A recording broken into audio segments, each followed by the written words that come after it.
And hello again. We're back for more Platinum Plus. My personal take on making the perfect iteration of Pokemon Platinum, my favorite Pokemon game of all time. Hey Mart, I'm feeling alright today. I'm excited to play more of this. Hopefully, things will be fine. The weather's clear, no storms are in the forecast, which means no chances of the power going out. Although, I've had more instances of the power going out in clear, broad daylight over here than any sort of storm that's ever passed through my area.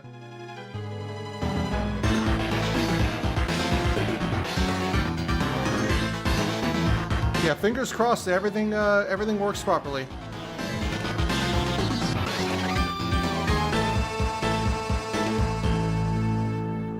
So last time, we got to Eterna City, we got the second gym badge, and we managed to take down one of the toughest fights in the early game in only 2 tries.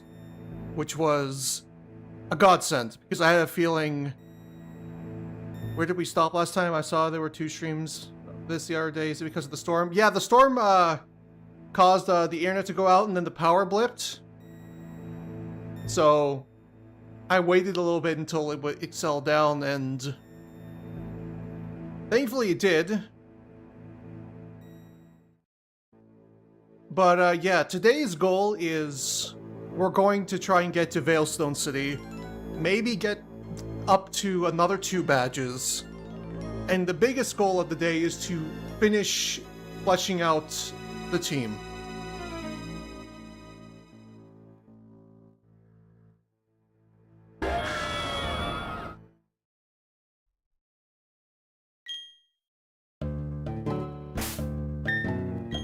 I did a couple of things off stream. Like for example, I got the Explorer's Kit. I also activated a couple of events like Oak's Letter and the member card, which will become useful later. The team so far consists of Tartar, the Larvitar, who's now holding a Hearthstone, which I found while doing some mining underground. You got Jin, the Elekid, Ziggy, the Grotle, and Vulcan, who is clearly the top member of the team right now because he basically carried the second gym. Oh, and Cutman is just here for cut.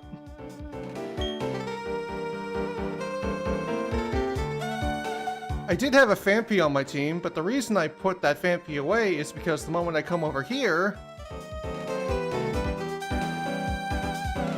Oh, hello again. You're just the person I was looking for. I have a gift for you. I want you to have this Pokemon egg. Will you accept it? Of course I'll accept it. That's wonderful. The Pokemon inside the egg is happy too. I'm sure of it. Keep that egg with you in your party of Pokemon. A Pokemon will hatch from it while you are traveling. I would be happy to know that it will help fill another page of your Pokedex. See you again! Which is funny because this is the only way in Platinum to even get a Togepi.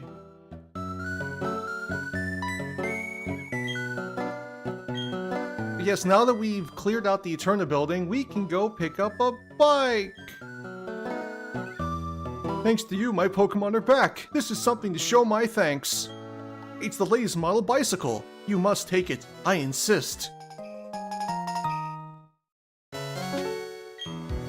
It's the latest model, so I'll read the operating manual to you. Press the beat button to shift up or down. In 3rd gear, you can't go all that fast, but it's easier to control. In 4th gear, it gets harder to steer and stop, but it's fast. Really. And that is going to remain registered for the rest of the game, more than likely.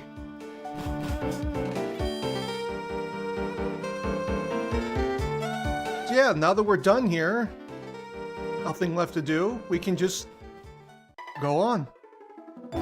Except for this guy, we need to talk to this guy because he's important. FF, long time no see. Oh, you look puzzled. You're wondering who I am. I'm Professor Rowan's assistant and Lucas's father. I've come a long way to help you on your adventure at the professor's behest. FF, let me ask you, how many Pokemon have you met? Oh my, you've met 110 Pokemon!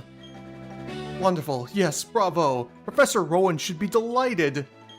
Here is something for you! The EXP share. No longer an item. Before it became an item that was on at all times, it's just an item that you can give to your Pokemon. A Pokemon holding an EXP share will get some of the EXP points in battle.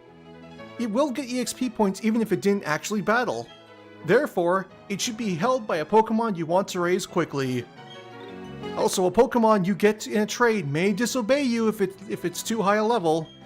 But don't worry, it will obey if you have enough gym badges. Trust me, I was fighting with my child the entire time. And he's probably gonna start disobeying me again when I get to level 30.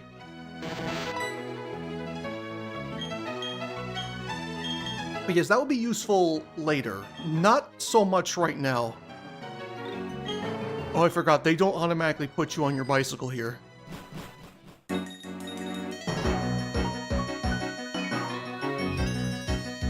Also, yes, there's another interesting thing that shows the spaghetti code of these DS Pokemon games. For some reason, the properties of Cycling Road are attached to an event when you go through a door. Because I'm just sitting here, not being forced to go downhill. Trust me, this isn't the weirdest it gets when it comes to stuff that's attached to doors. You'd think it would just be a property of the map itself. Nope.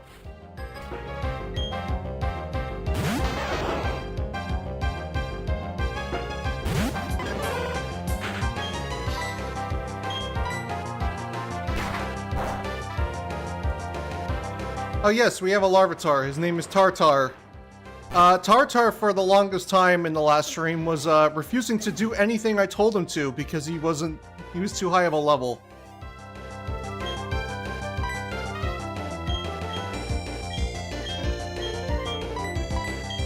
Now Vulcan, you've got a lot of XP. I think it's time to let some of the other members get some XP. Besides, Ziggy's only 4 levels away from evolution.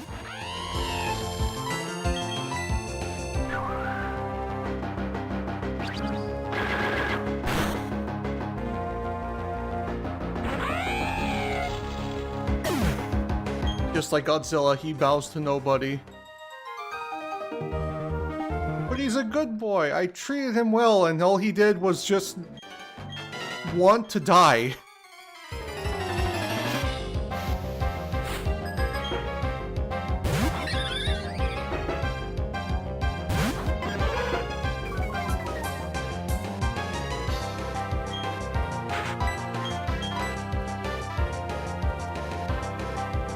But yeah, things should be a little bit more smooth going this stream. The amount of difficult battles this stream is probably going to be minimal. Compared to how difficult Jupiter is, or was. I don't think we're going to be dealing with anything of that level of challenge for a while.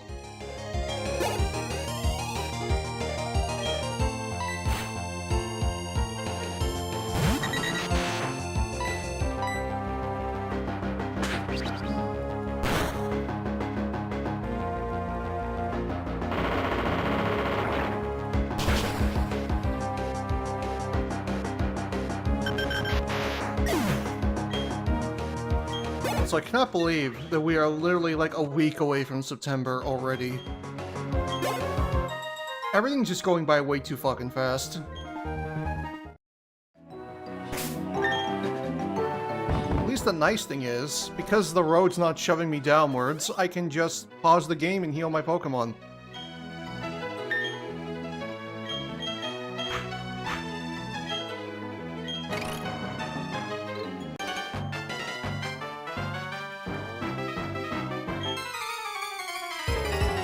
You know, I wonder if the reason it's not registering the road working properly is because of the fact that Route 206 is technically 2 routes put into 1. Like, it's basically registering that... It's registering that I'm on the bottom of the road instead of on top of it.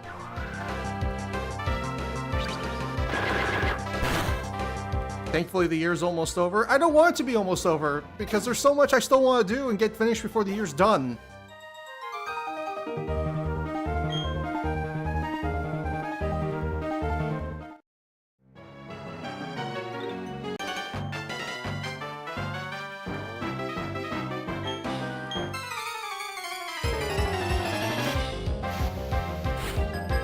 Like, I want this time of the year specifically, because it's my favorite time of the year when fall comes around. I want this to last a little bit longer.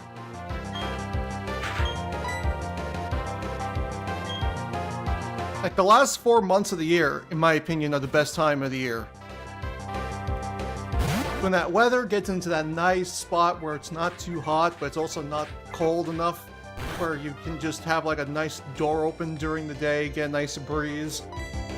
The trees start to change color, so it's nice and pretty outside all the time until you need to go rake the fucking leaves, but that's another story.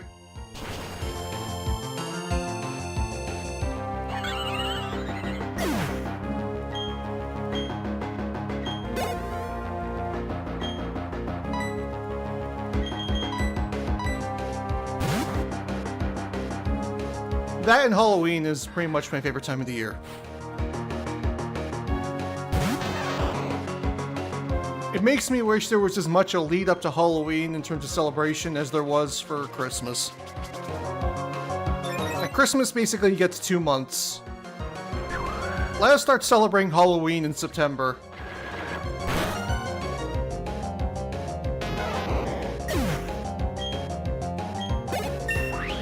No, I understand that. I can't... the hot weather is too much. It hasn't been terrible this year, but it's still been unenjoyable.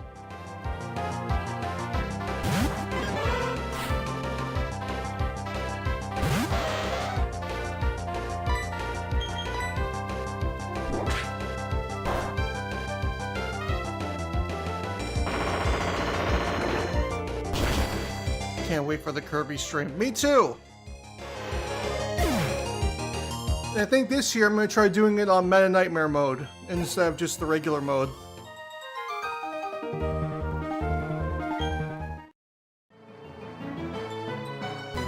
Because I've been wanting to do that for a while.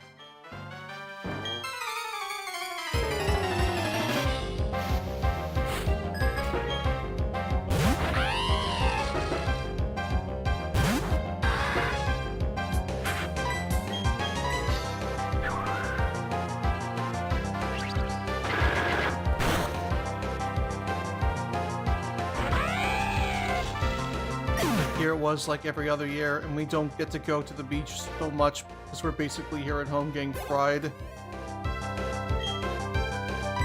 I'm surprised you guys don't have, like, I'm surprised Central Air is not as big a thing over there as it is over here.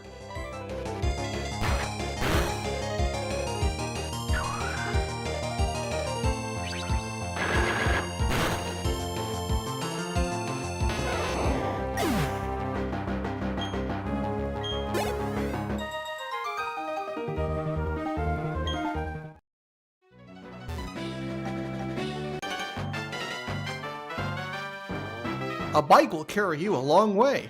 The only thing that limits you is your own endurance.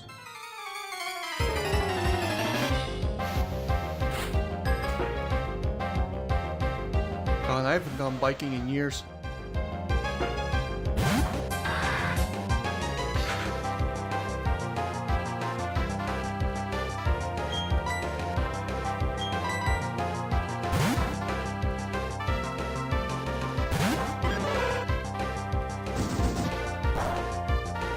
No, burn me. Burn me, I will become even stronger.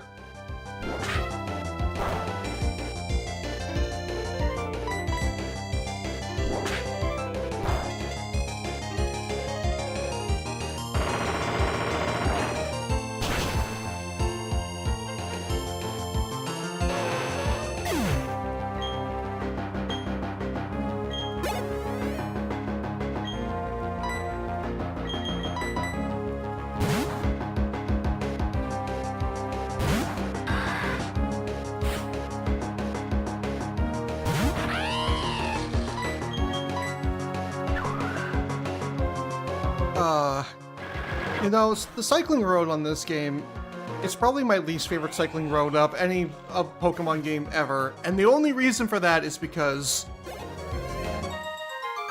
it hasn't been this bad for me right now, but these fuckers just love to just bombard you with paralysis in this fucking route.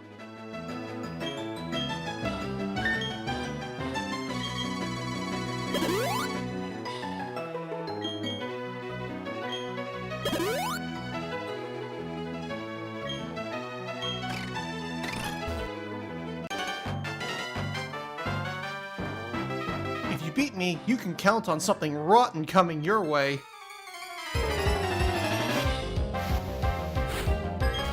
Yeah, I'm surprised. None of them move.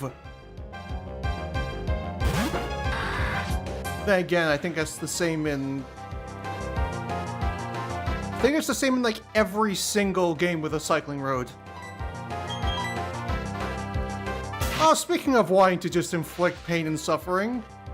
Yeah, if they have a Pikachu, more than likely the first thing they're gonna do is just... Thunder Wave you.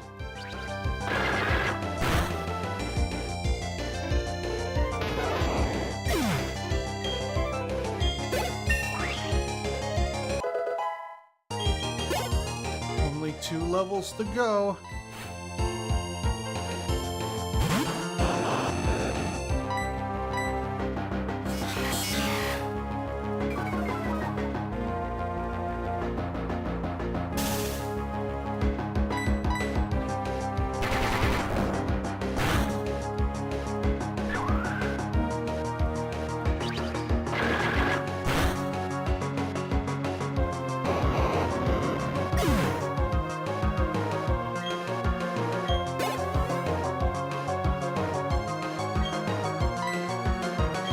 Hello, kid. Hey, I have one of those. I'd love to fight you, but for some reason in this game, electric types can paralyze electric types. So, I'm just gonna hit you from afar. Oh no.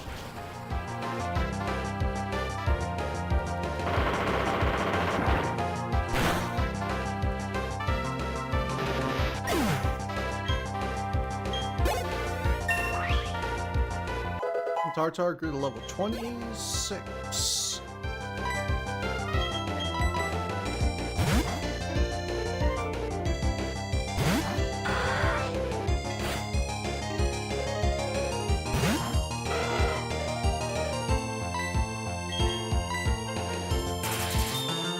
If I were a character in the Pokemon world, where would I want to live and what profession would I have?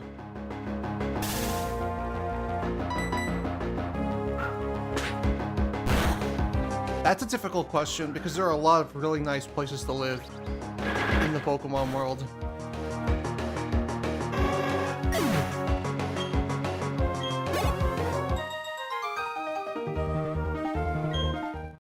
Honestly, probably gonna ask why. Why would I want this? But I think my answer would be, I don't think about Professor, but I'd probably just be a guy that works from home, that lives in a log cabin with good Wi-Fi up near Snow Point City in Sinnoh. Because some nice, you know, nice light falling snow, the nice warm log cabin with all your modern amenities. That's kind of like a dream home for me, honestly.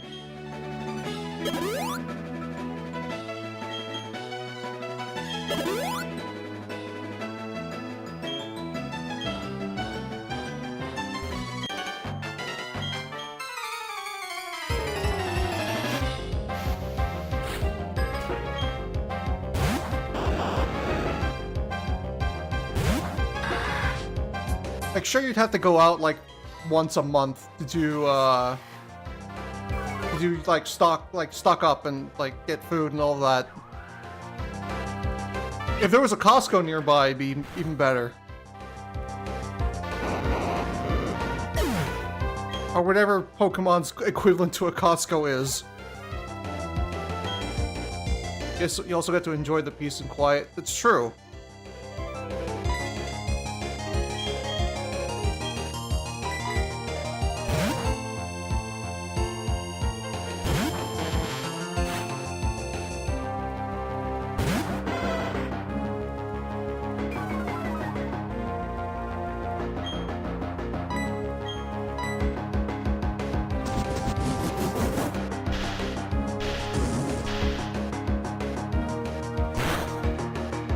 If I wanted something a little bit more modern,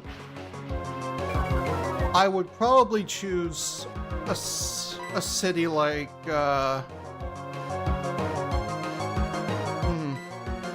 When you get down to more modern areas, Pokemon, it's a little more tricky. Mainly because a lot of them are pretty homogenous in how their layouts are.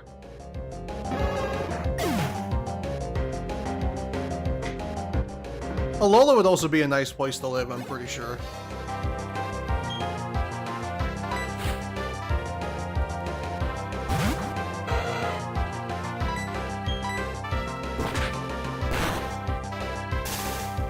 Fuck.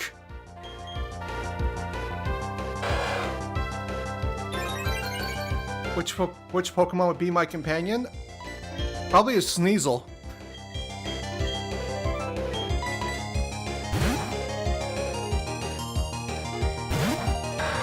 One of the members of the Sneasel family.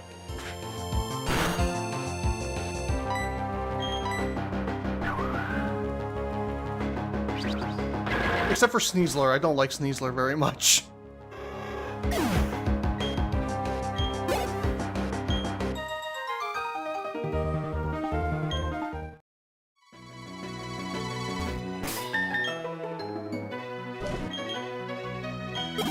I know the competitive scene loves their Sneasler, but I will always be a Weavile truther.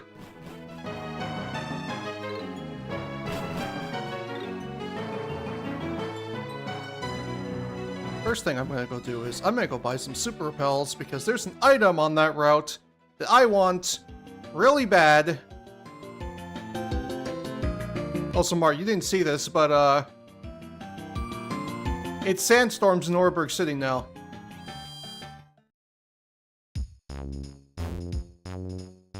What do you want? Okay, thanks.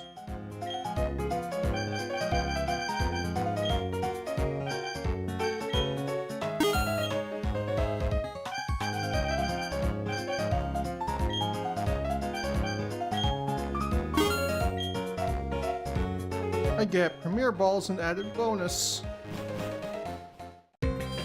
Aren't Sneasels mischievous? I mean, I guess. That's fine. I can live with that.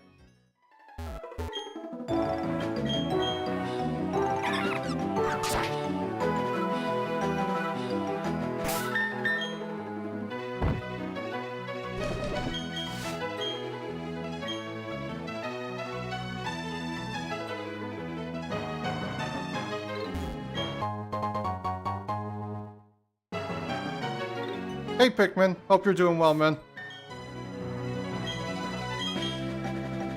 Wondering if I should do Wayward Cave or not. I forgot to pick up Flash because I'm an idiot. At the very least, I'm going to get the item that's very important over here.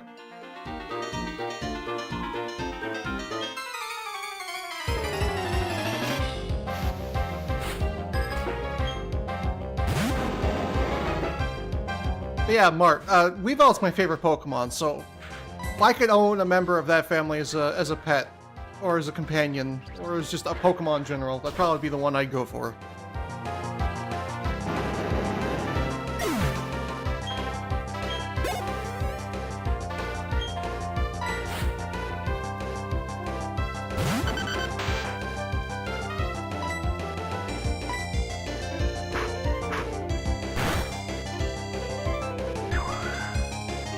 Now that you mentioned Sneasel, you got me thinking about your Pokemon rival moveset. Do you think another moveset of the same vein for another trainer would actually be possible?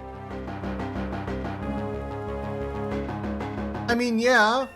Except I don't think I call it like a Pokemon rival. Like, I think the best way is, if you wanted like a rival, everybody would probably say, oh, go for blue, because, you know, you have red in Smash already, so make blue the rival. But I'm thinking, wouldn't it be more fitting or fun to make him the champion instead? Oh, so yes, this cave here, it is open. I don't know whether this is a design oversight or they did this intentionally, because usually in Diamond and Pearl, you're not allowed to come in here until after getting the 6th badge.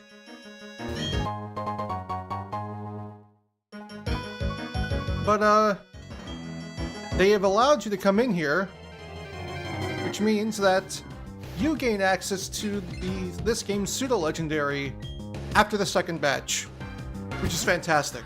People that want to run a Gible and a Garchomp on their team. Which will not be me this time. I will not fall into temptation.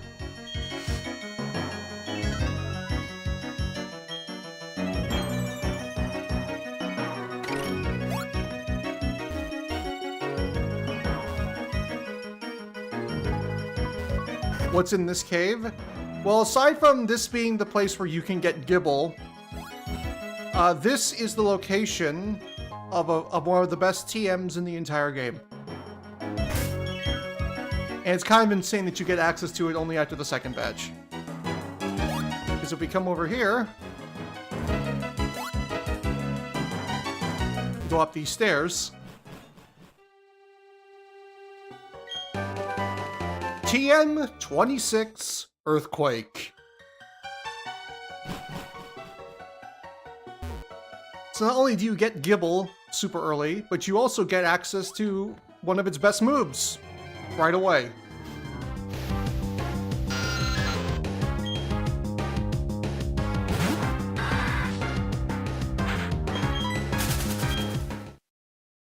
Also, you're planning on seeing Coyote vs. Acme this weekend? I heard that movie's very good.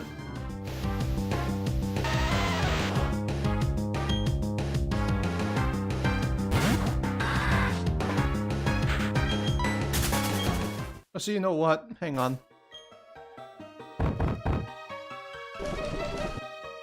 You've given me this power. I will use it.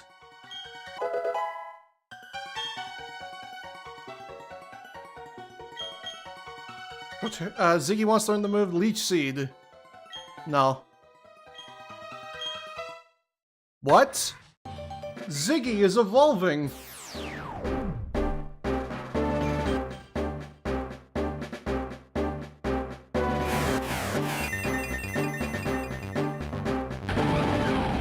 And just like that, Squirtle has become Torterra.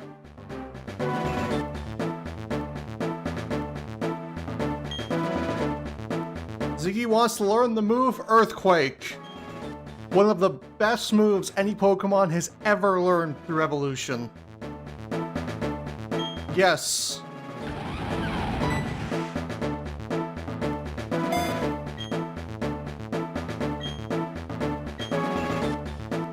Ziggy learned Earthquake. Amazing. It also went through complete legal hell just to be released, so I figured I'd just check it out. Well, yeah, that too. I'll probably check it out when it comes on like a streaming service or something. But I'm probably going to give that 2nd Earthquake TM to Tartar.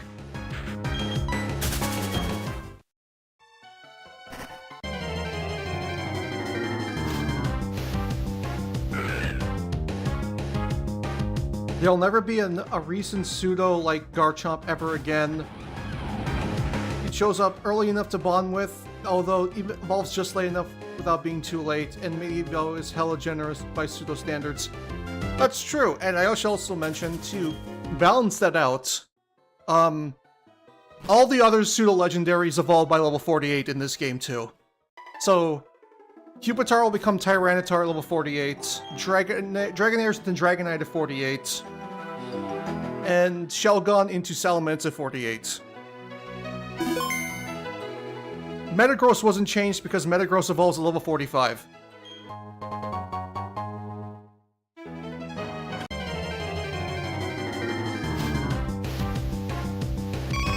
Oh, that's right. I added Eevee into this route.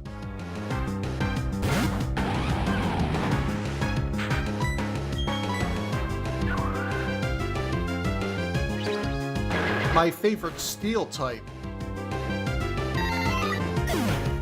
Do I want to just say Magnezone or do I want to think of something else?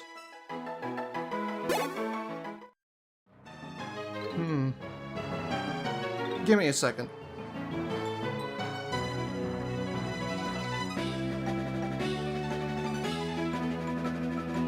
If it's not Magnezone, it's probably Excadrill.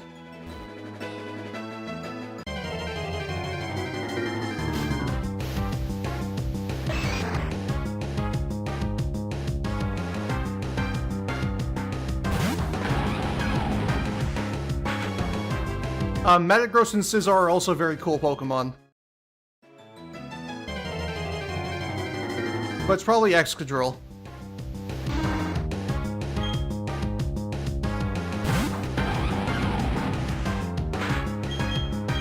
I have a soft spot for Registeel. I also really like Metagross. Registeel's neat.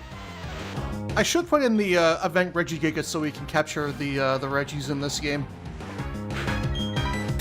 Granted, we'll only get access to 2 of them during the main game, but that's fine.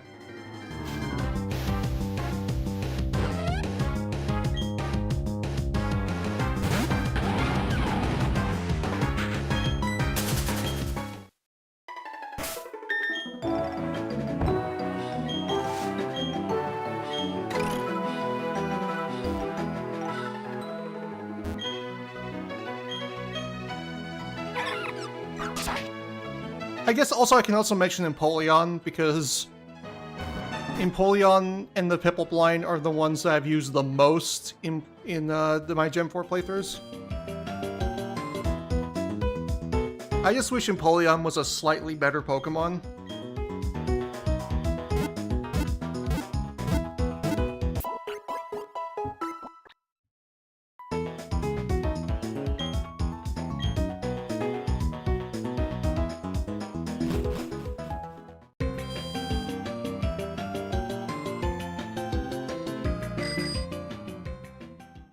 Well, technically, Totodile evolves into an alligator, if we want to be technical. So if you want an actual crocodile companion, you could go with the, oh, what the hell is that line called? The ground dark type line from Generation 5. The Sandile line. Wait, Zuki, you're full. I'm gonna... Let's give the babies of the team some more XP.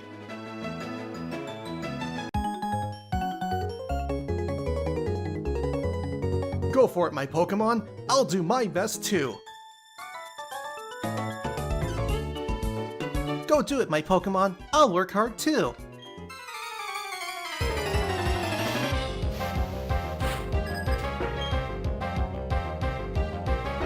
You know, that... Emerald gets a lot of talk for introducing stuff like the Battle Frontier, but the way it expanded upon double battles with multiple trainers being able to encounter you at the same time, and the way that Gen 4 expanded upon it, I don't think they get enough credit for that, honestly.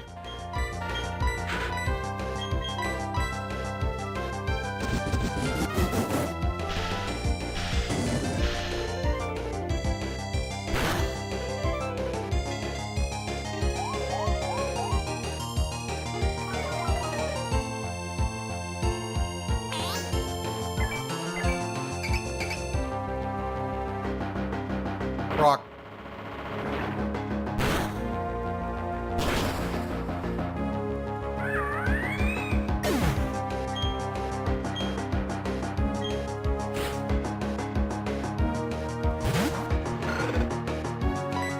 Oh, that's right, I gave him a Kolava.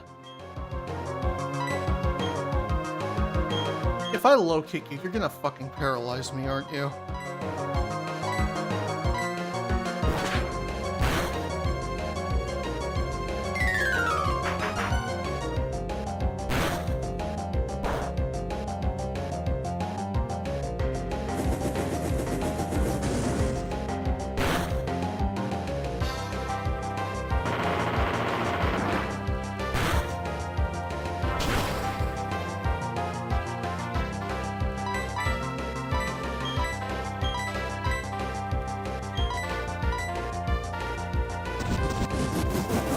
Remember, I really liked this Pokemon in the anime that was basically a bipedal crocodile-like Pokemon with sunglasses.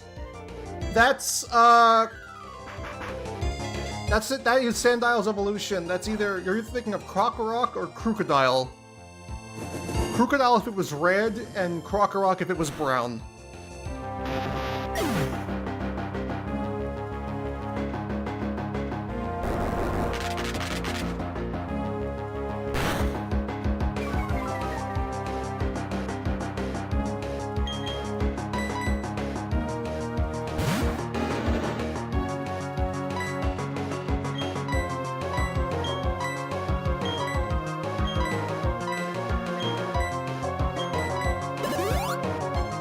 Oh, you bitch.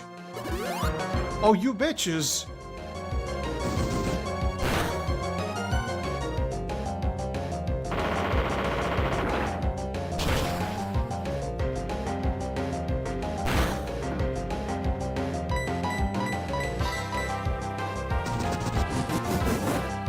Endure all you wish, you're only postponing the inevitable.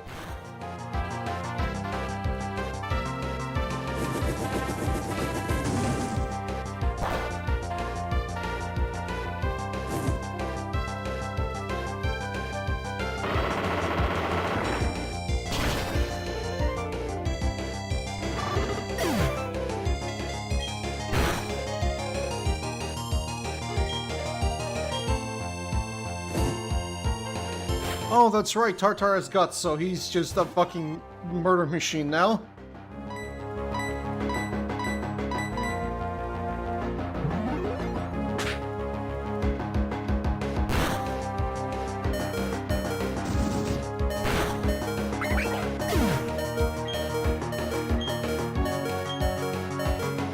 That Pachirisu is trying to relive its fame from the Pokemon Championships, and I think it was 2019? 2018? I don't remember when they happened, but that's all people remember that Pokemon for.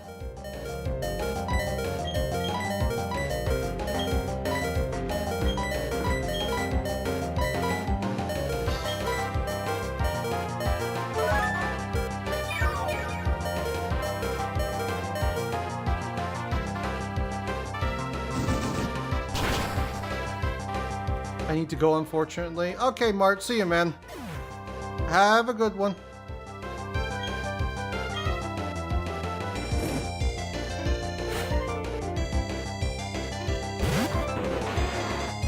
Ooh, a Grovyle. Oh no, a Grovyle. 2014. Oh dear Jesus.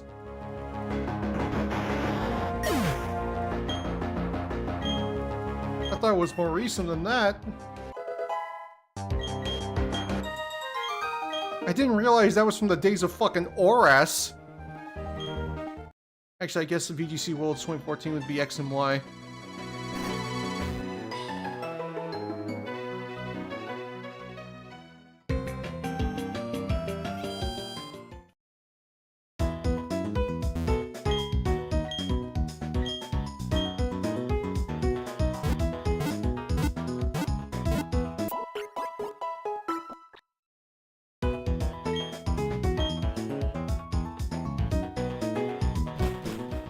Oh, God, Jin, you got your ass kicked, man. You're gonna need some XP.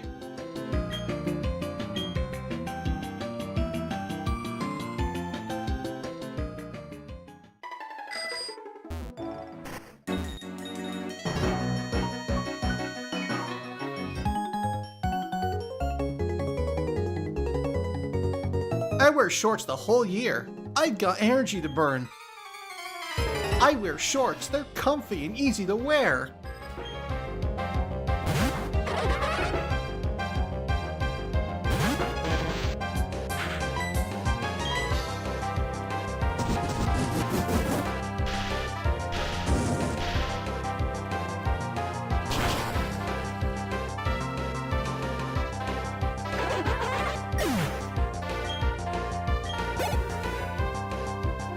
They really didn't know how to write trainer dialogue in the early Pokemon games. It was always just the weird stuff of just trainers saying like, oh my god, did you look at me? Or, I like shorts. That's a big mountain.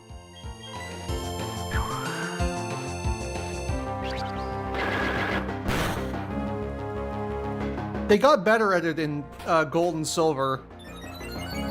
But then, when you go to Kanto and Gold and Silver, the dialogue from most of the trainers is just fucking odd. They're talking about like, hey, don't go littering now. As if that's a thing that I am physically capable of doing in a game like this.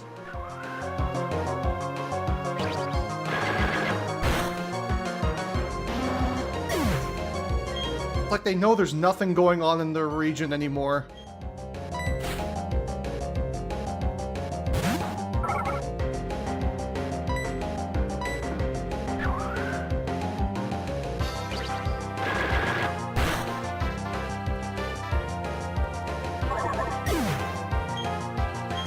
Except for, you know, Cinnabar Island burnt to the ground. That was a thing that happened.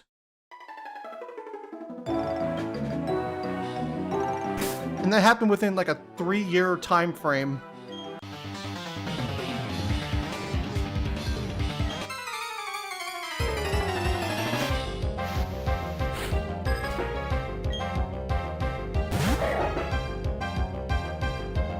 Literally, if it weren't for that event, I'd probably see Pachirisu as one of the most forgettable Pokemon in this series. Even by Pika clone standards. I mean, I guess, if only because Emolga does the same kind of idea that Pachirisu does, except does it better.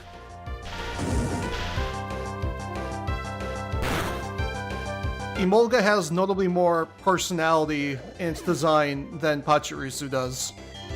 Because it's not just a squirrel, it's a flying squirrel. And then you just have the Dene, which is just beloved for some reason. I don't understand it, but people fucking love that thing. Especially in Japan.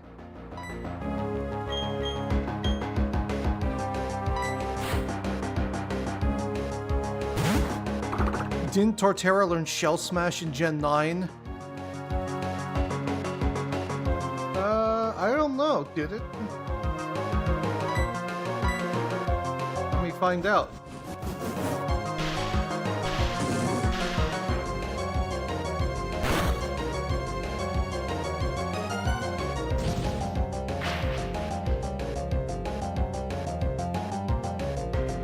Oh yes, it did! As an egg move.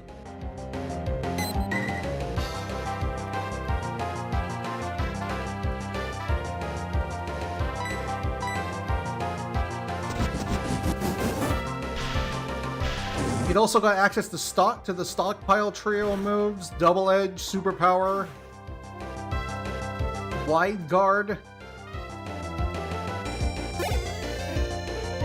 I mean, it's an interesting move for a Pokemon like it to have, but I feel like it's probably a little too slow to make good use of it. Like, there's a lot of really good Shell Smash Pokemon out there. Like, my favorite Shell Smash Pokemon, by far, is Cloyster. Because you get a skill link Cloyster with Shell Smash, and you just, like, chuck Icicle Spears and murder everything that moves. That was fun to use in competitive for a while.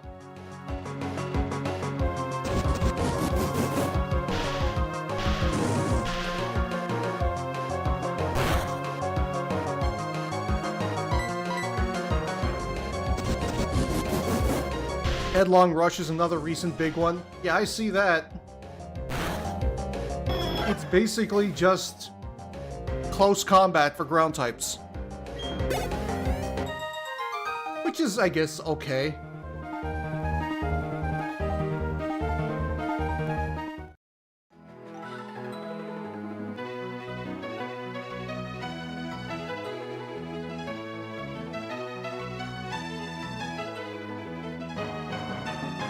A max speed Adamant Torterra can outspeed Dragapult after a Shell Smash. True, but it needs to be able to live. That's the big thing. Because Torterra's defenses aren't terrible, but they also aren't amazing.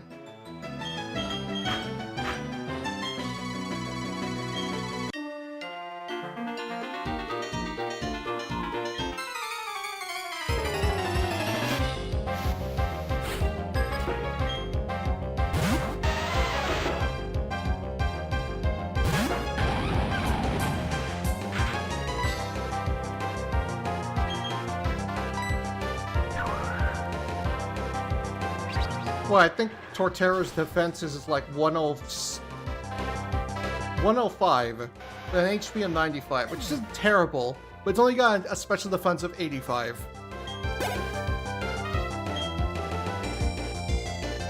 So, yeah.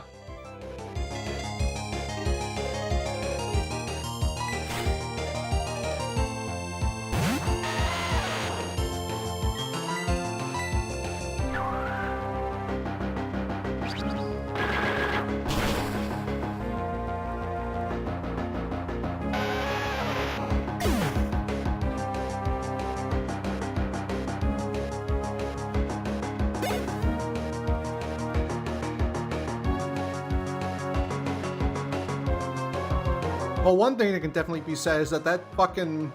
a wood hammer coming from a boosted Torterra would probably hurt like hell.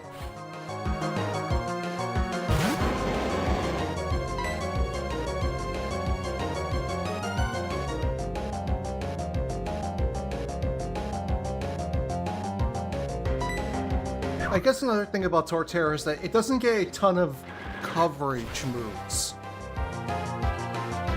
Like, it doesn't really stray outside of grass and ground. It gets crunch, which is nice. It gets Zen Headbutt and Rock Slide. That's pretty good.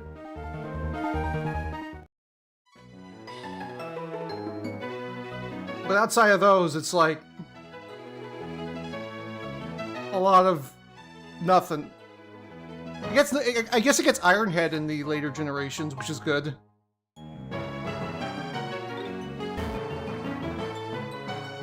35 speed at the same time. Omastar got that same move too, and on top of that, Barbarical in the very next gen. I think it learns Rock Blast, which people ran with loaded dice. Does it work? Rock Blast? I see Rock Tomb. Yeah, Rock Blast, which was made into a TM.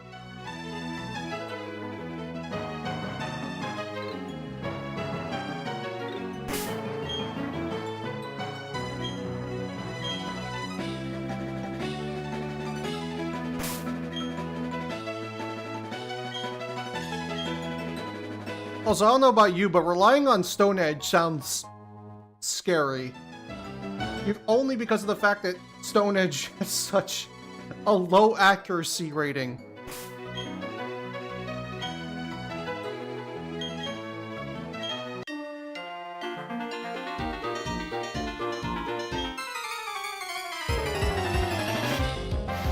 Oh, it also learns Outrage. That's interesting. Okay, so maybe its type coverage moves aren't terrible. But it has... I guess Rock Blast can take care of ice types, but... there ain't no way that, hang on a second. How fast is fucking Dragapult? Holy Jesus.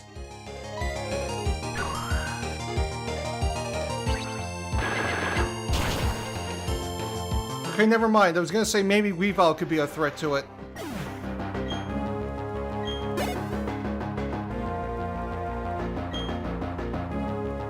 Yeah, Rock Blast only has 90 accuracy.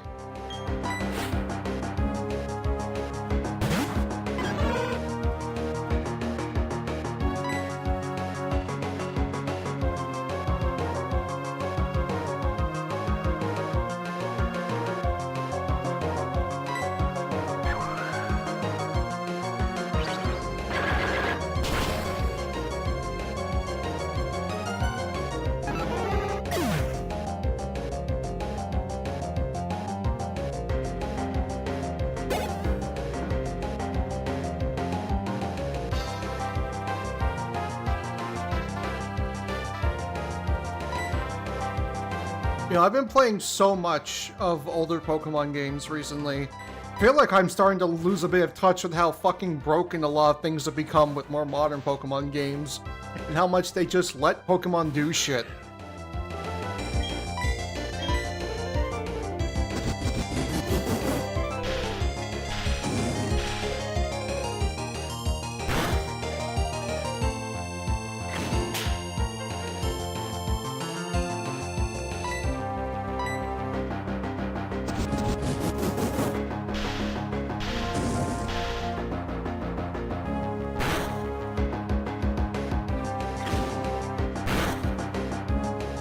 Like, looking at what these Pokemon can do in Gen 4 compared to what they can do in Gen 9 is kind of insane.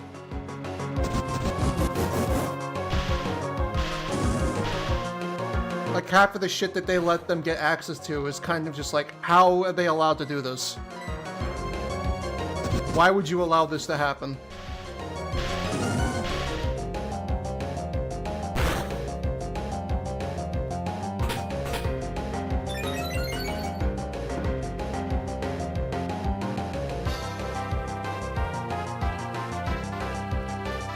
The amount of bans in Gen 9 OU is hella insane. I can fucking imagine.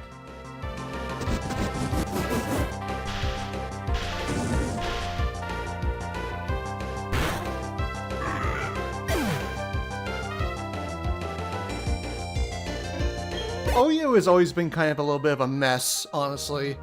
I mean, you got some Pokemon that are always going to be there, and you got some that may or may not be there if they have a specific move. Like, for example, I remember everybody was crying about Weavile not getting knockoff in Gen 9 right away for some reason. And they're like, oh god, without that, like, it's gonna get outclassed by fucking that stupid fucking ice cat. What the hell was it called? Like, Chen Pao. And then it got knockoff in, I think it was the Teal Mask, and then everyone was like, oh, price is averted, everybody. Weavile's broken again.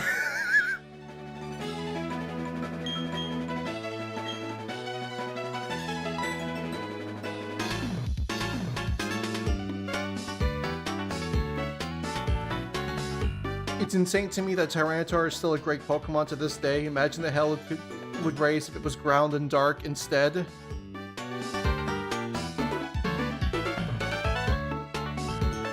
It's amazing that it's as good as it is with a quad weakness to such a common typing. Oh, by the way, hi Lucas. I'm glad to see that you're back from being stolen by the demons. Me, I'm doing great. I'm always doing great. I wish. That's not important. Lately, I've been experimenting with a couple of neat tools. FF, I'll share with you. Choose a hand. Left. Oh yeah, you want the Versus Seeker. Yup, FF, you know what's important. Choice is an illusion. Whatever you chose, it would have been the same thing. Using that Versus Seeker, you can find trainers who want to battle with you again. What about Poketch? Do you have one? Yep, you do. You can have this too then. You deserve it for all your effort. This man just walks up and gives us two of the most useful items in the entire fucking game. What a Chad. The dowsing machine is... Just try touching it. It'll alert you if there is an unseeable item on the ground. Try it out now. I think there's something here. Okay, keep working on your Pokedex. Professor Rowan is counting on us. He thanks.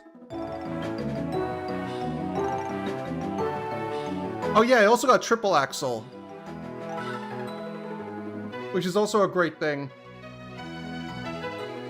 It also gets Icicle Crash through egg moves, which means run a Weavile with a King's Rock and you can basically flinch the living shit out of people to death.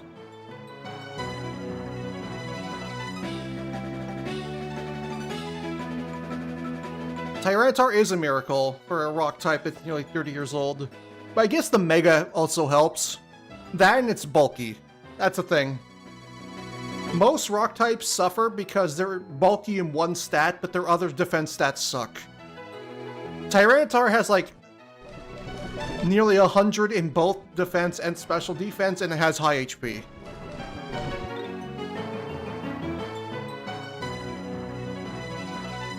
Thus are the bonuses of being a pseudo-legendary.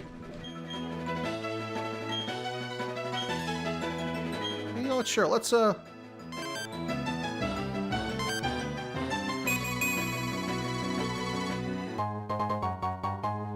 nice. Weavel's hidden ability is Pickpocket, which makes it so you can steal items, which is very good in a competitive game.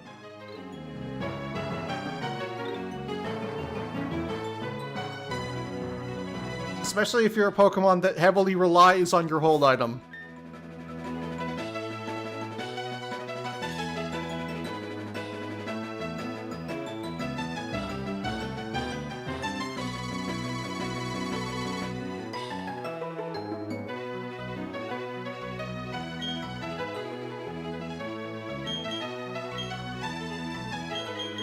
Well, time to go through Mount Coronet.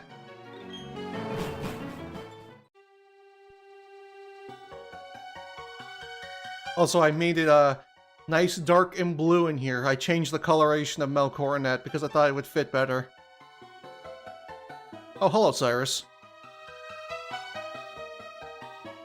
According to one theory, Mount Coronet is where the Sinnoh region began. In a newly created world. A world where only time flowed and space expanded. There should have been no strife. But what became of that world? Because the human spirit is weak and incomplete, strife has spread. This world is being ruined by it. I find this state of affairs to be deplorable.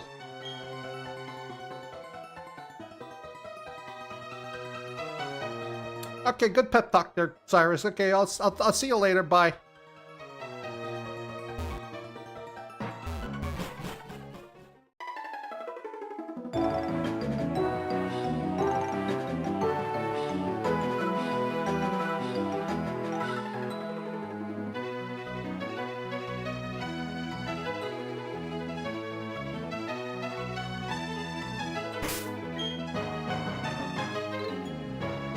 It also has Sandstream, which basically grants it 50% special defense boost. That is true. That is another reason why it's so strong. It's insane to me that Cyrus is only 27 years old. Yeah, knowing that I'm like 5 years older than him at this point, it scares me.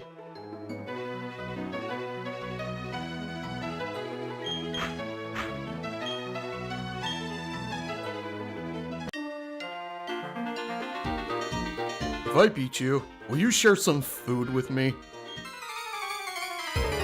No, it's my food.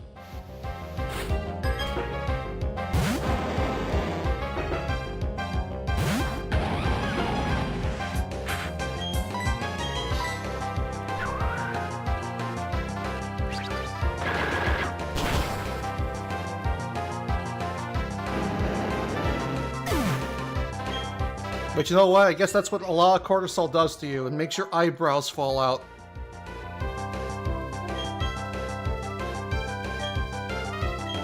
Wants to learn what?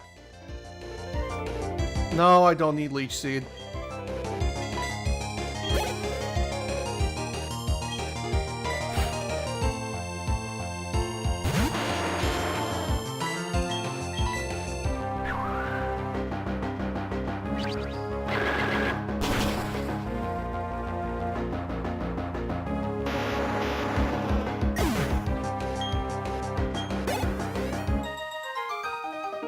We were starved for food, and now we're starved for a win.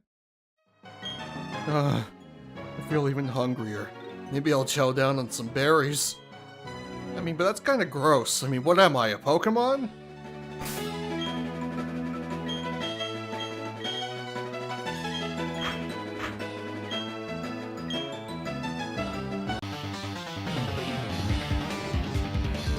This karate man's going to pulverize you. Nice to meet you too, sir.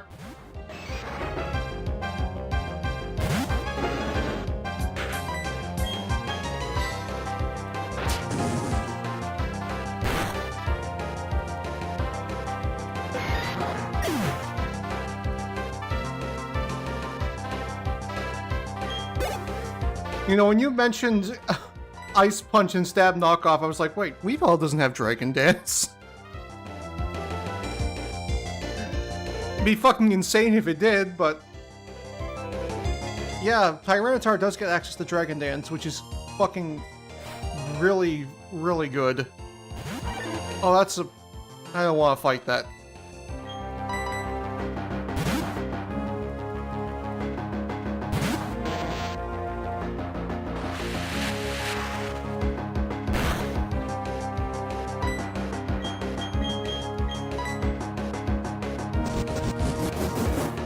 Then again, even if Weavile did have Dragon Dance, it's too frail to make use of a setup move like that.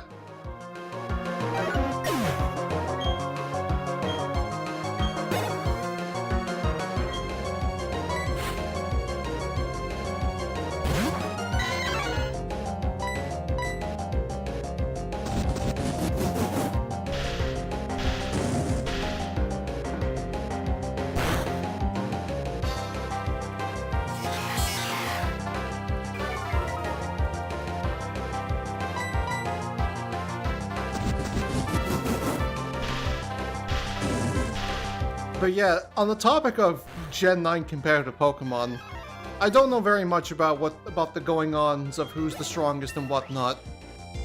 But what I do know is that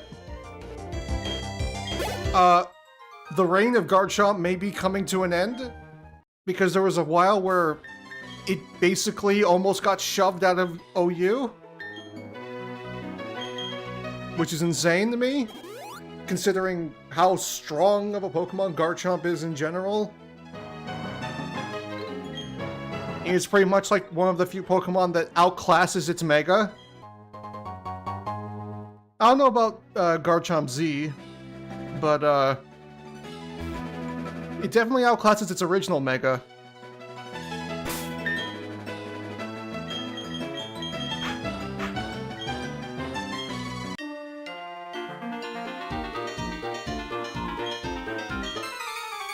What even are the stats of Mega Garchomp Z? I know it was made a pure Dragon type, which means it lost its quad weakness to Ice, which is insane. Like, what about speed?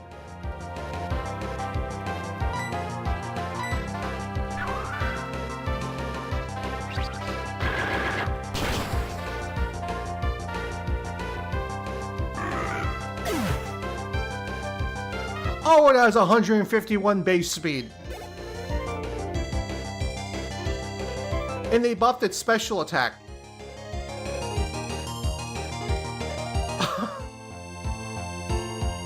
Okay, never mind. I think Mega Garchomp Z might be better than the original.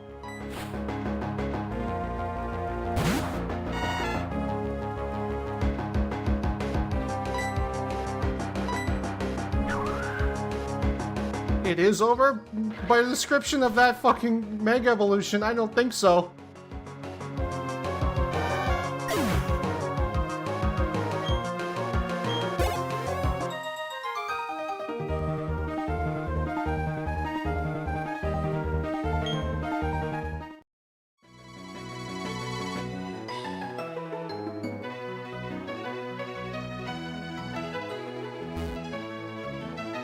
So now you can run, not only is Garchomp insanely strong, but now you can run it as a fucking mixed attacker.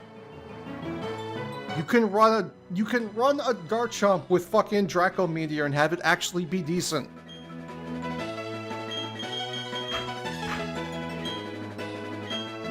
And it can finally make use of all the fucking special moves that it can learn, like Earth Power and Flamethrower.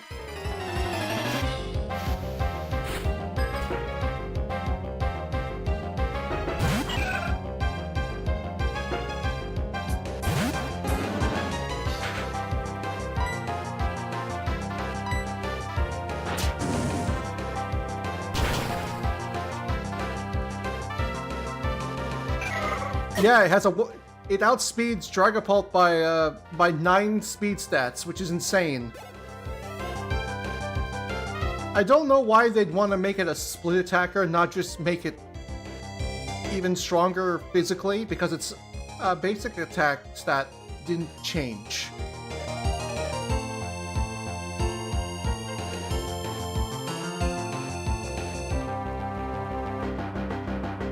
It lost a bit of defense too, but with 151 speed stat, what the fuck's gonna be able to touch you?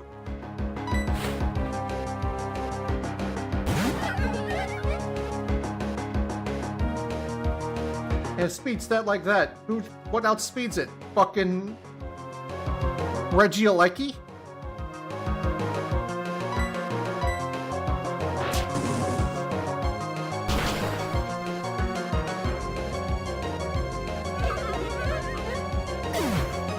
Deoxys, I guess?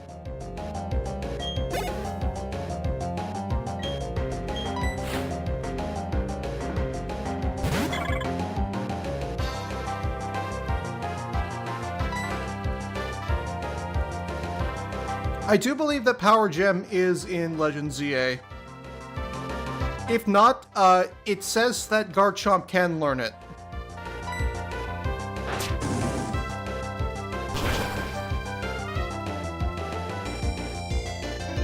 Like, I'm just looking at it on my second monitor. Yeah, that is kind of nuts. Vulcan grew to level 31.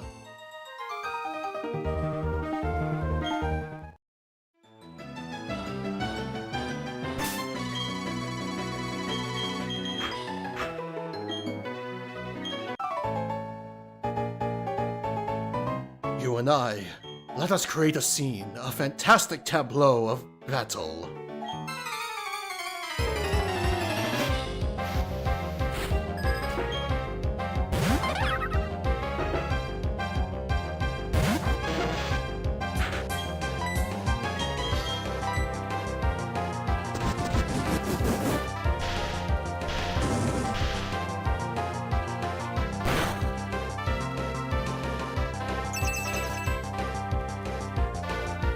Yep, it kept Power Gem.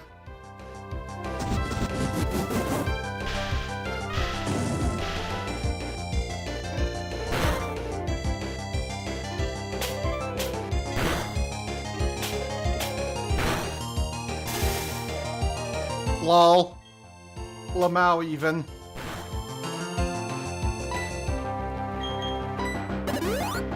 Oh, god damn it.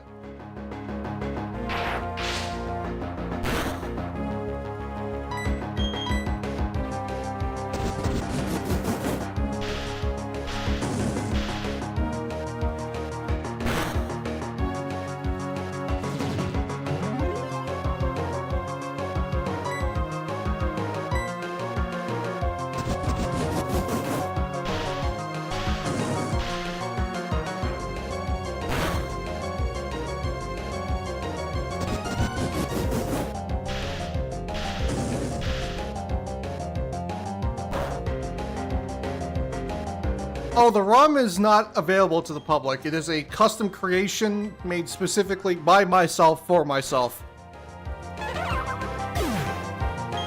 It was, it took me about half a month to put together in the way that I want it to be. And even then, there's still stuff that I'm adding onto it in between streams to make it more interesting.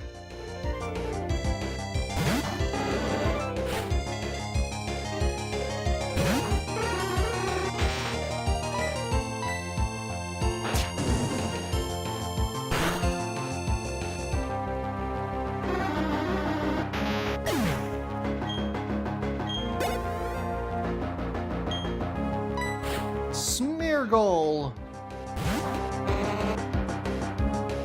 You know what? Maybe I would have a Smeargle as a companion. I mean, my mascot's a goat. Smeargle's a goat, I think. And it's an artist. Like me. It's perfect.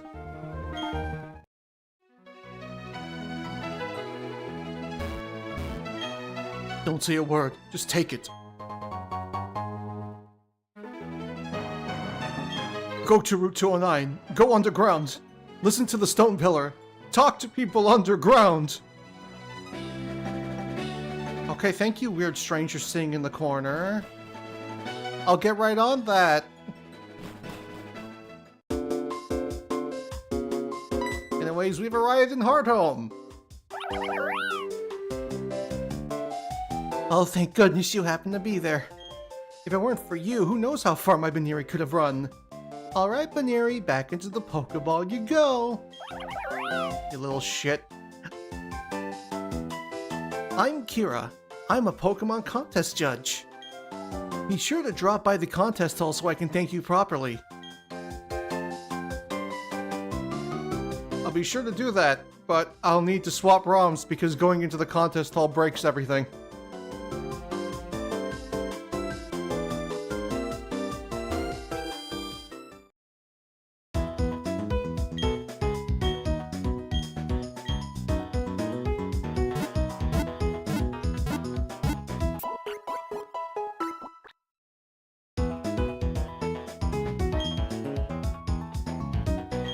I know Mega Meowstic is it's a shame because its design is neat, but it pretty much just is a worse version of a Pokemon that already exists.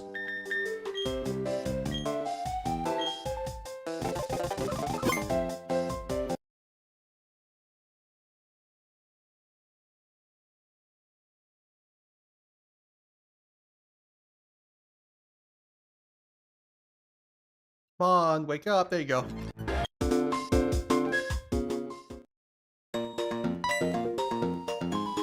Oh, my hero! Oh, hi, FF. Wait, no, really? Johanna is your mom? So you might be a contest star. Oh, I don't know about that. I've never spoken to FF about contests. I'm surprised you two know each other, though. Oh yes, that's right. I need to thank you for earlier. Please take this accessory. I'm gonna eat it. Put that accessory on your Pokemon before a contest. It will lend a nice touch of sophistication and glamour. I'm a contest judge, so come join us for a different kind of fun. If you're unsure of yourself, we also offer practice sessions.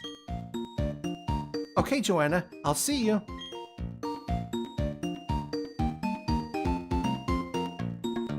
Were you surprised to see me, FF? I got bored, so I came out to Hearthome for a little vacation. Wow, it's like she's the only mother in the entirety of the series that actually does anything.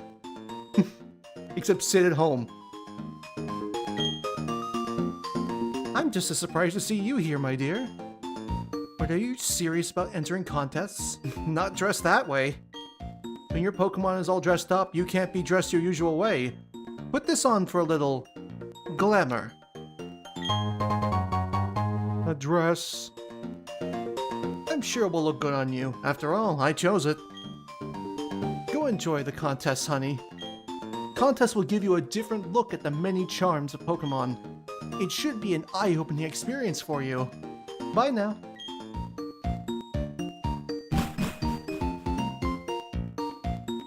I don't think I will ever be doing this in the main playthrough. Yes, I beg your pardon? Ah, oui, contests you are here for. I hope very much you enjoy them. Incidentally, Fantina, the gym leader of Hearthome, is also a contestant. She is, how do you say, très magnifique. I want to say magnifique, but it's fantastic. Fantina being myself, of course. Let me see. You also seem to be très strong. Which just means very. Enfin, so it shall be. I wait for you at the gym. I think this is the only instance in the entirety of the Pokemon series where a game or a sequel game that comes out changes the order of a gym for the region itself.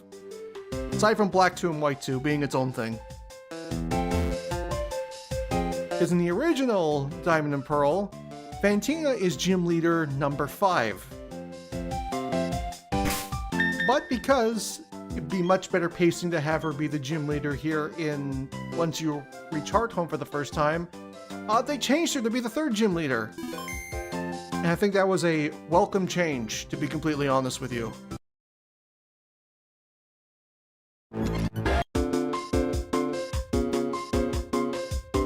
Also, fun fact, as I was talking about earlier about the DS's spaghetti code when it comes to how certain events work.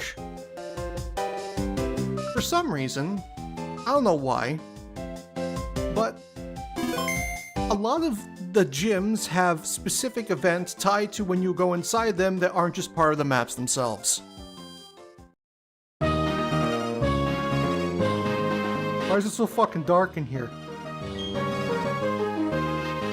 Hey there, how's it going, Champ-to-be? You must be really like hearing me talk.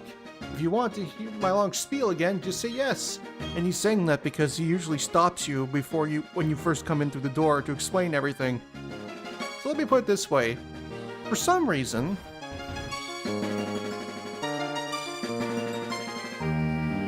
this room just doesn't work. The event of this room, the idea is that it's dark in here and you're supposed to go around with a flashlight and you're supposed to discover which of the symbols match up with the symbol that you're supposed to go through the right door, yada yada yada blah blah blah, and it's much darker here than usual. You would think that would just be part of the map. It could just be a thing that was just coded into the map itself. No, those are all things that spawn in the moment you go through the door, and because the door's events are broken, the room is lit up and it doesn't matter which one you go through, you'll just be fine.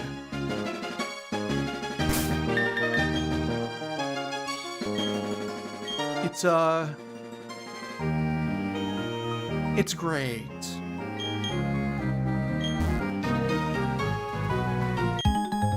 At the very least, I'm gonna make sure I battle every trainer before I just go to Fantina.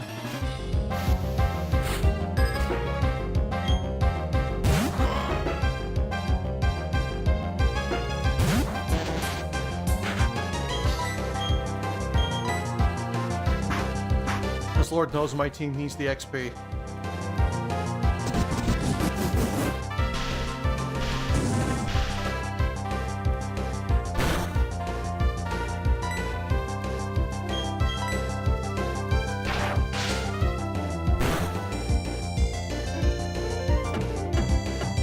And it just ended itself.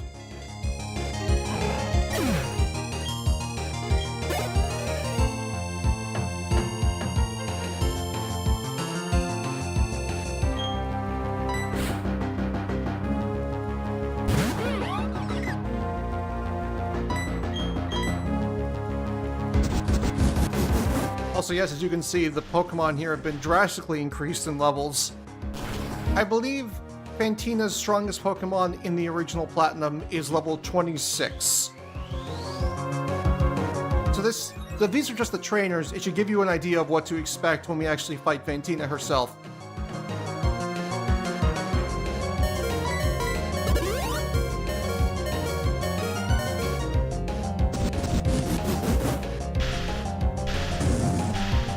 I think Jin is going to perish here.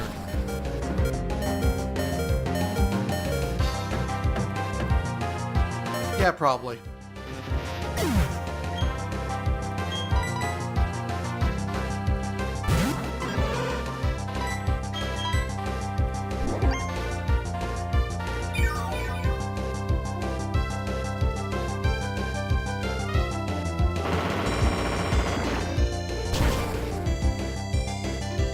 I'm also very concerned that it's the child that has the Drifloon.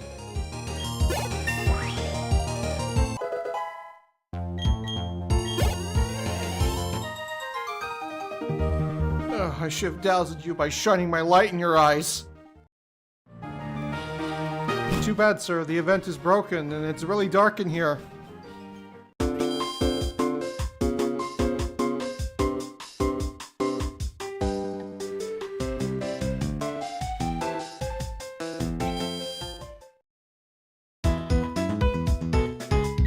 You know, I should buy some fucking repels. Not repels.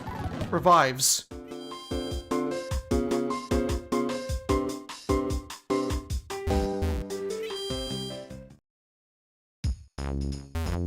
Why are you here? Why are you always here? Go away. I can't buy revives yet.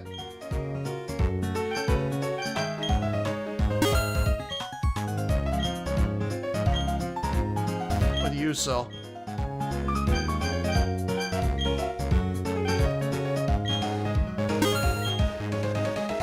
This will come in handy for capturing our 15 mate.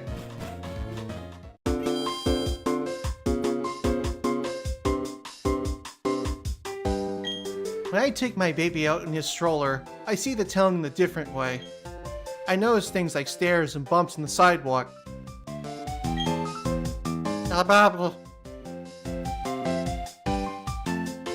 I think this is the only instance of there being baby NPCs in the entire series.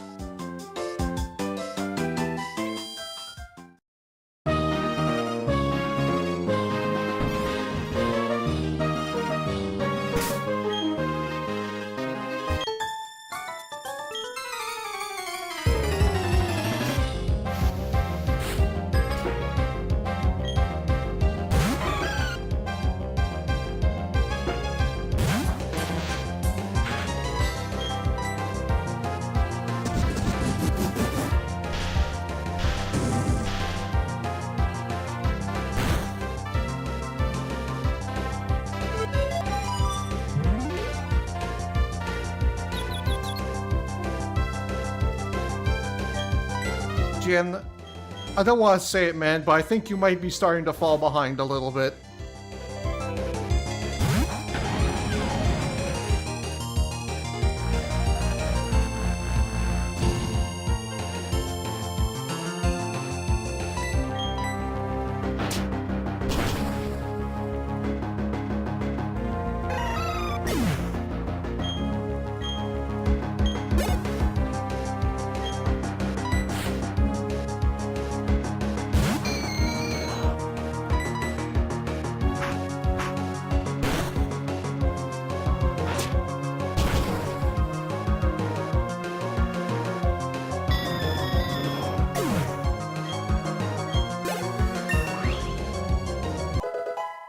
Oh, so speaking of Mega Meowstick, have they even released it for Champions yet?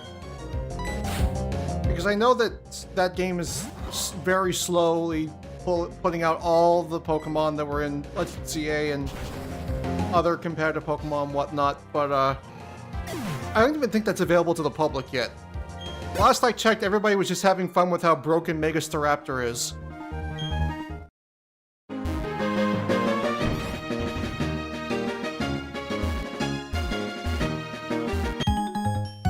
Lost? Are you enjoying yourself? Sir, the lights are on.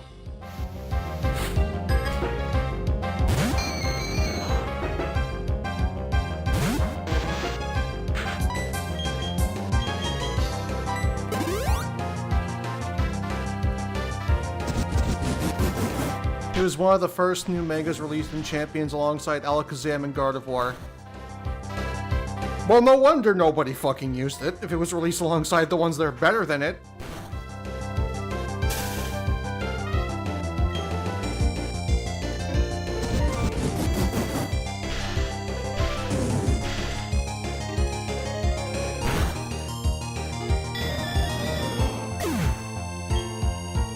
I like to think it has less usage than Mega Electros, which came out later. I wouldn't be surprised. Hey, at least they gave Electros a unique ability.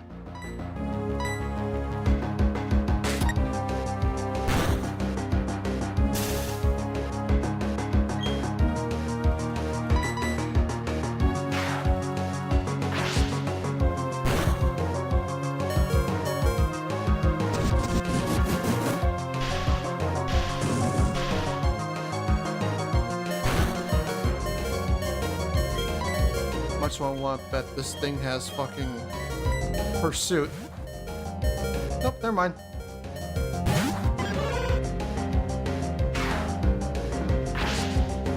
Yeah, Elevate. Which is basically like just, isn't it just combining like two abilities into one?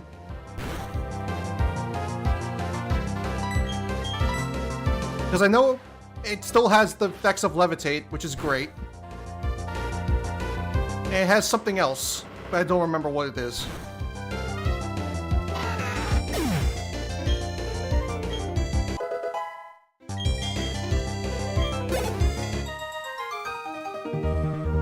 Yes, you are enjoying yourself. Why, yes, I am enjoying myself. I'm enjoying the whimsy.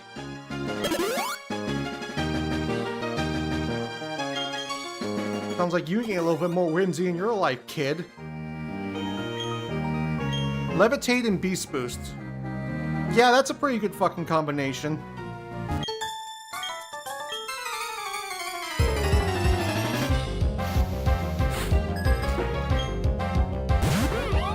I mean, if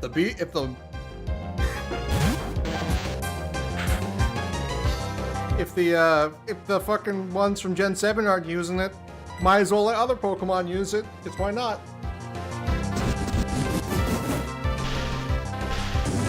Lord knows I'd love to be able to bring the Ultra Beast to the modern games, but what are you gonna do?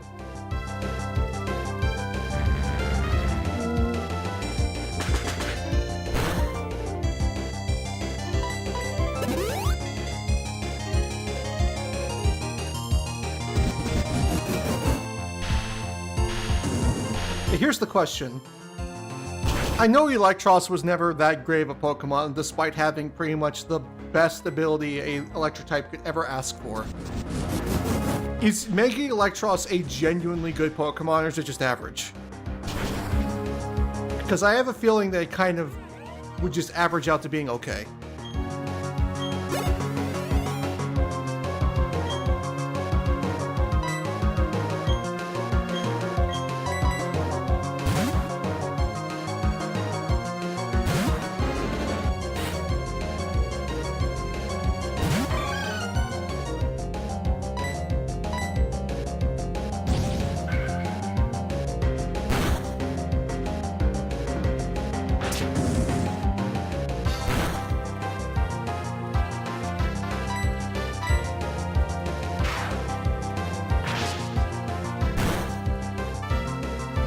From what I've heard, at least in singles, it's okay. Yeah, that's what I expected. Very rarely does a Pokemon that wasn't amazing beforehand get a Mega that makes them amazing.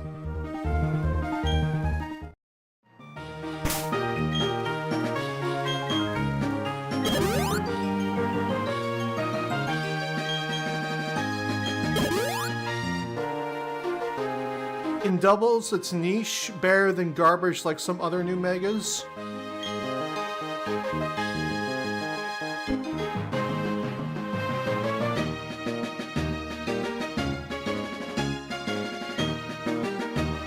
I'm waiting for them to release Mega Golurk. Because aside from its amazing design, I heard its ability in combination with its stats is fantastic.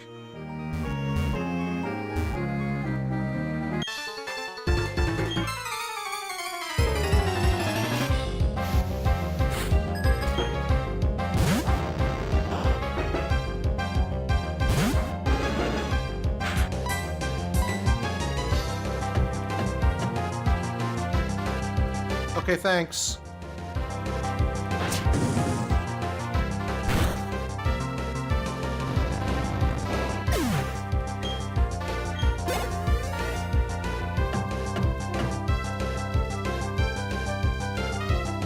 Well, I guess that's kind of attributed to the fact that, if you really think about it, Dragon's gone from one of the best types in the game to honestly one of the worst. Like, it's got a lot of resistances, but Fairy is such a strong type because of the fact that it just nullifies everything to do with Dragon.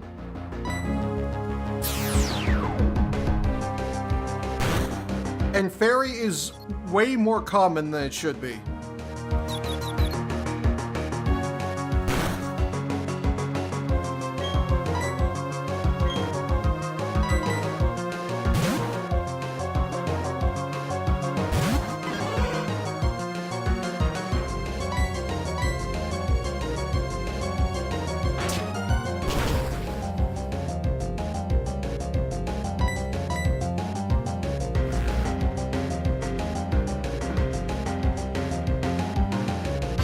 Oh, Mega, it was a day one Mega. People are excited about its ability, only to learn that the ability is nerfed.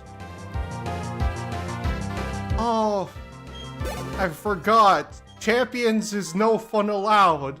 They nerf everything that's good. Well, shit.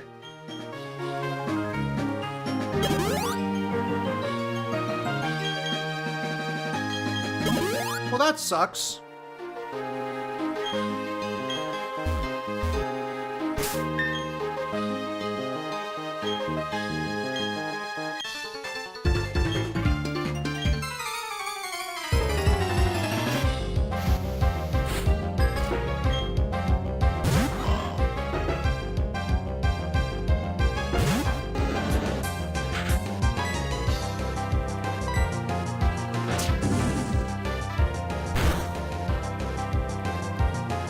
Honestly, if they have to over-nerf so many things, I think that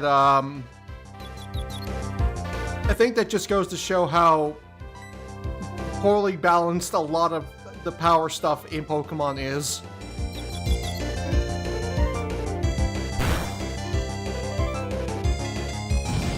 But then again, let's be realistic. The Pokemon Company's never been good when it comes to giving things fair nerfs. Look at Darkrai. One Pokemon stole his whole fucking flow, and he got kneecapped because of it.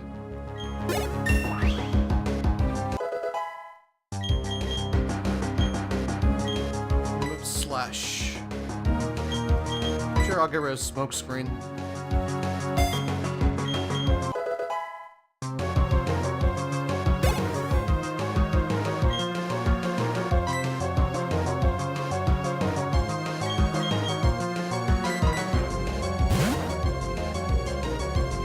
They did nerf for Caladon and Annihilate 2, former lost Body Press, and the latter nerfed Rage Fist and lost.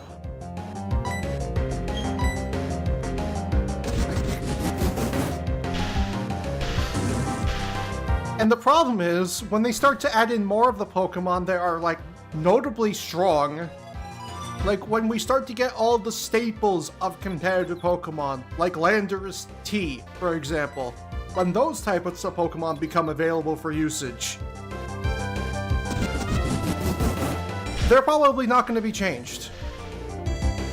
And the Pokemon that got nerfed beforehand are going to be worse off in those matchups because of it.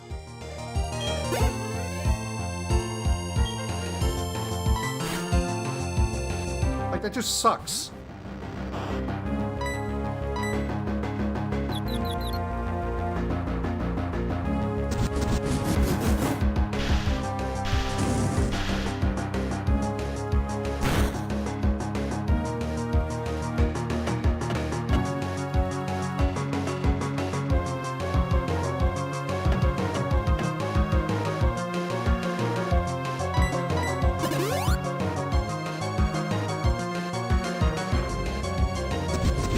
Yeah, rip Garganackle.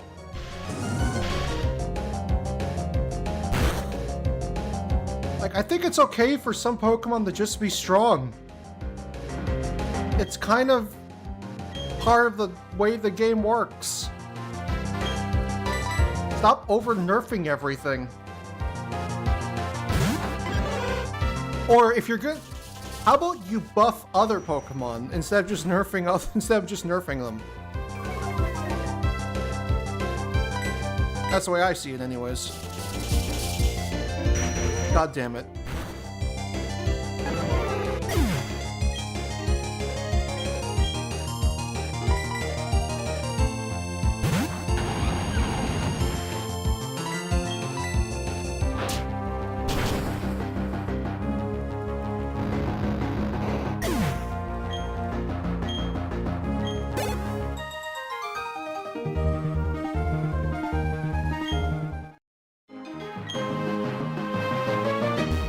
I thought he said, I'll remember you and your shitty Pokemon. It's like, fuck you.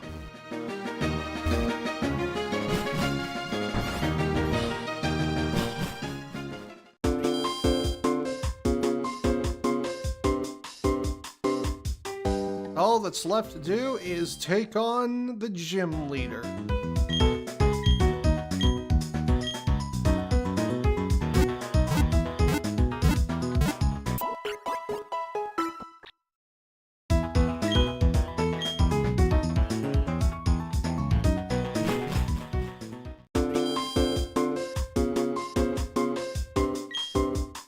Oh! Oh yeah, I forgot about the egg.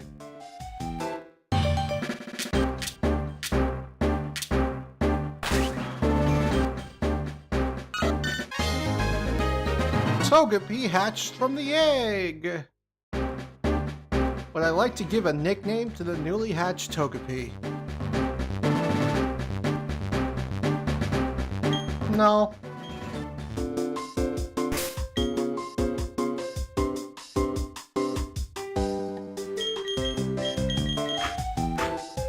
I'm gonna want Jin in front for this.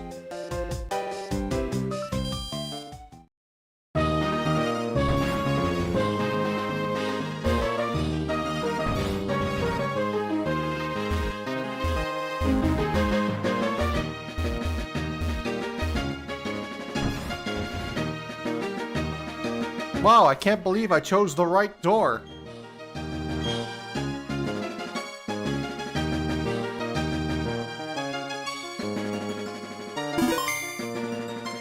Okay.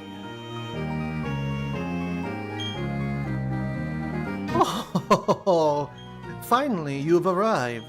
Since I came to this country, always I try to learn new things. They hold contests in this city.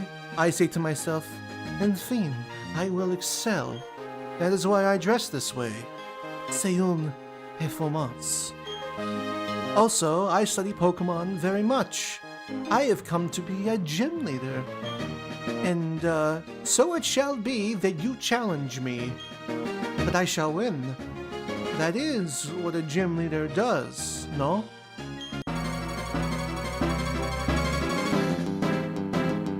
Maintaining the original Platinum game is not exactly hard, but she's been definitely bumped up a little bit in this. To be a little bit more in line with her Diamond and Pearl iteration.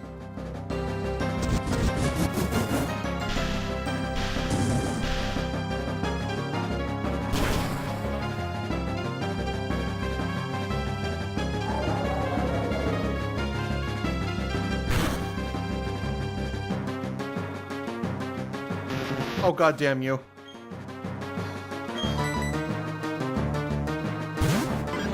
Fine then, I'll drop rocks.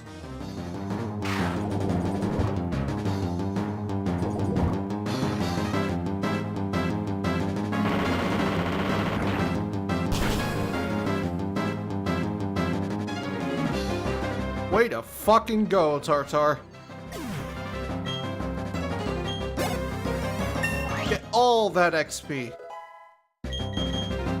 Wants to learn the move Crunch. No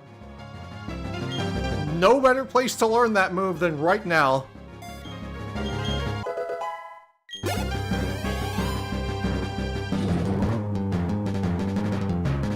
I'll have to send in Miss Magius.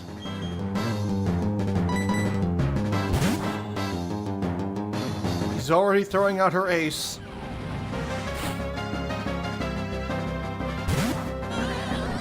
Probably one of the coolest evolutions in this entire game. Miss Magius' design is fucking fantastic.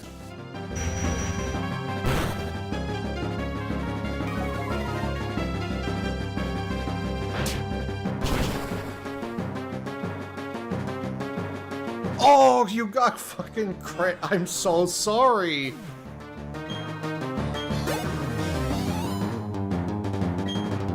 Ah, but what's this? A new member of her team emerges. Spiritomb.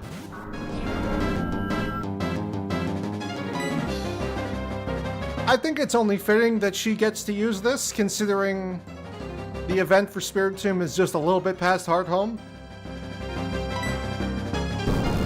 It felt like the nicest way to complement the team that she already had.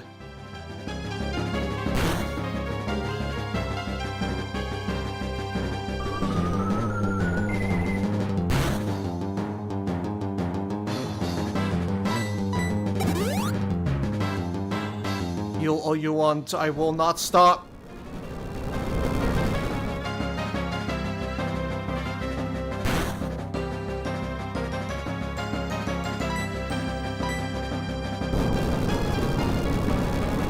You know, I think that Spiritomb is a Pokemon that should get an evolution at some point in the future.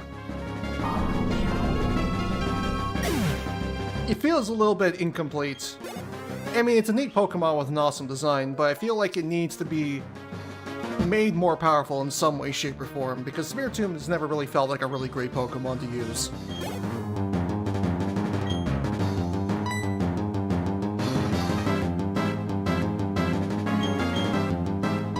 I will throw out Cutman so I can heal.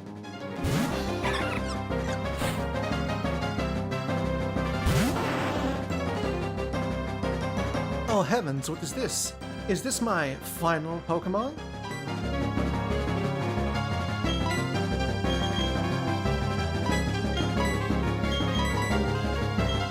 Yeah, well, it's probably one of the best Pokemon you could possibly ask for to have be your last line of defense.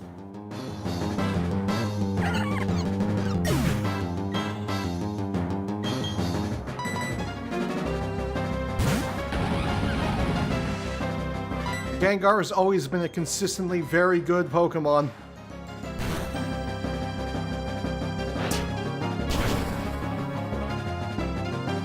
It's too bad its defenses are fucking paper.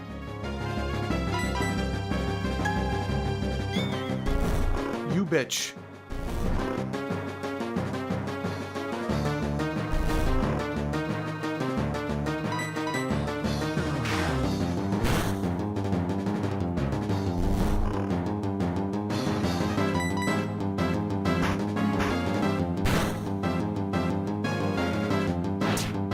I still win.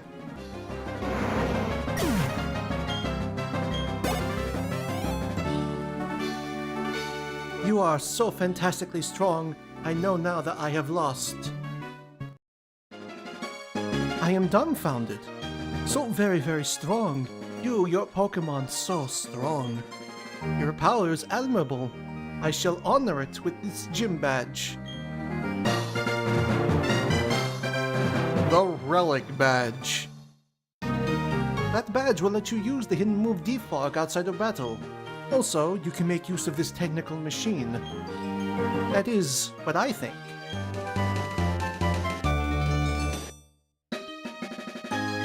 At TM65, it contains Shadow Claw.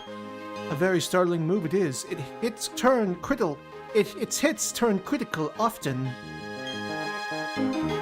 3 gym badges, but you must not forget this. There are many more trainers. Strong trainers too. There are many more in Sinnoh. Have patience. You must become stronger, one at a time. You know, since you're French, you're probably from Kalos. Nobody in your region talks like you.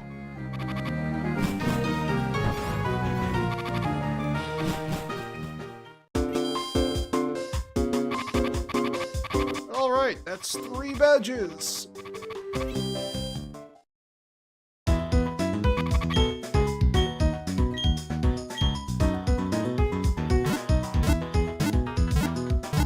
Because of that, we can now move on to Solaceon Town. It just sounds like the name of an Eevee evolution, if you ask me.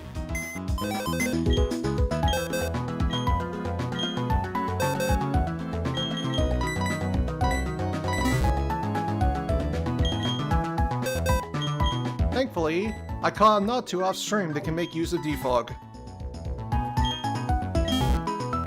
Or at least it should be able to, it's a bird Pokemon. You know, he's got tiny little wings, but he can do it, I believe in him.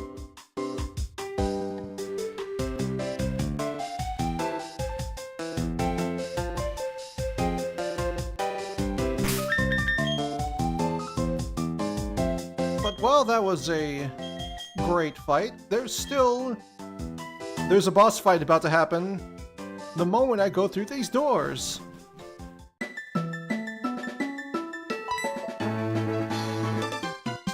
Well, hey there. Kept me waiting, huh, FF? We've both got Hearthome's gym badge, so let's see how much we've grown. I've done a lot of training since last battle, you know.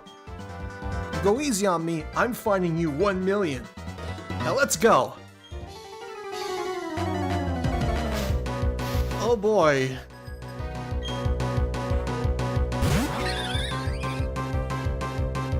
I think I made him about the same difficulty level as Fantina. But his team's already rocking, like, level 30 Pokemon, and he has... his Pokemon have items. The same items that they have in Brilliant Diamond and Shining Pearl. Again, that game gets a lot of flack, and it's deserved. But the one thing they did right was they gave all the Pokemon for the major boss battles the best natures possible, and they gave all their Pokemon items.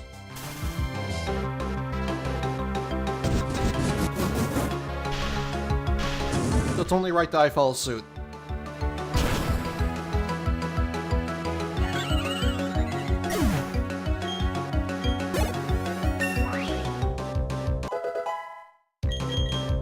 Wants to learn the move Thunder Punch. Oh, hell yes.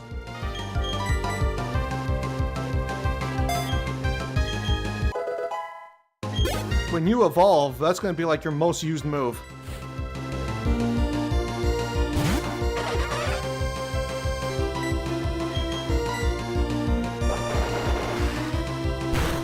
Paralyze. Goddamn, you crit.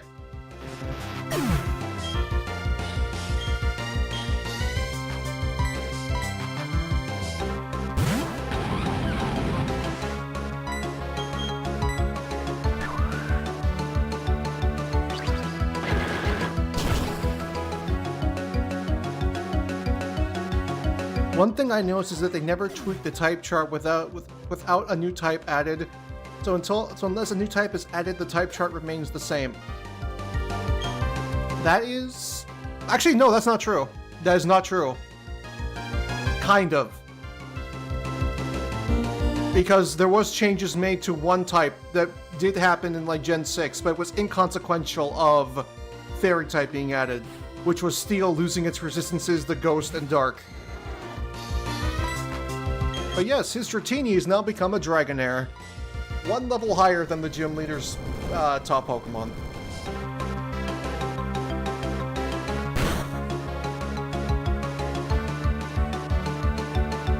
Too bad it gets crit by an Earthquake.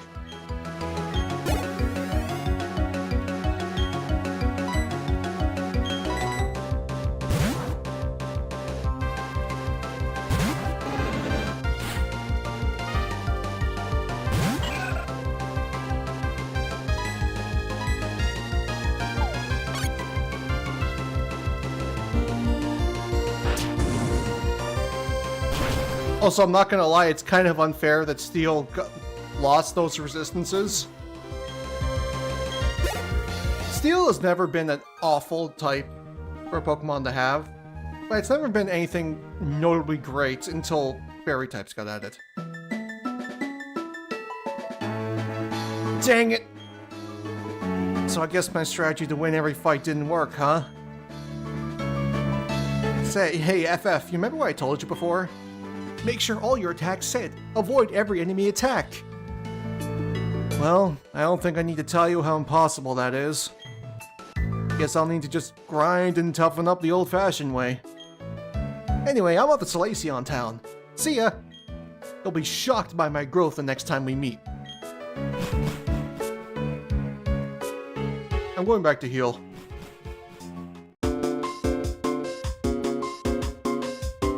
That said, let's not sleep on built-in passive abilities, grass types being immune to powder moves, dark types immune to prankster moves, etc., which sometimes still don't have.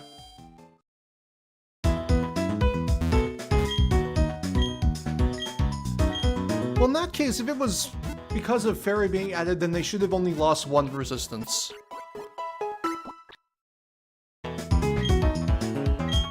Granted, it being super effective against fairies is very good, but you could at least keep resistances to like dark type.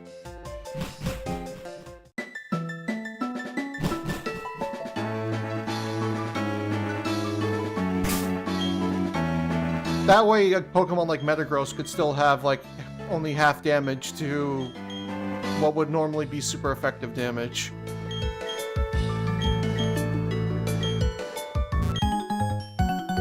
see how much you've raised your Pokemon. Not enough.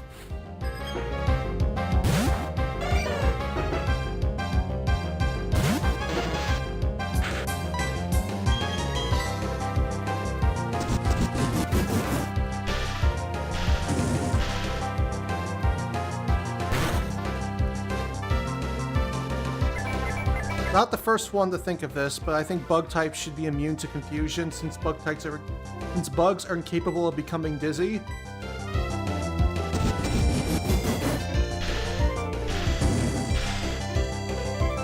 I mean, that's definitely... no, that's not a bad idea.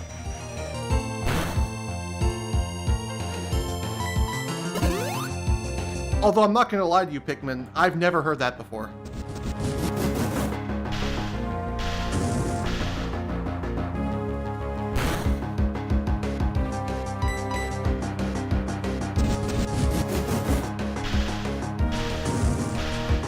I also think that ice type should be super effective against water.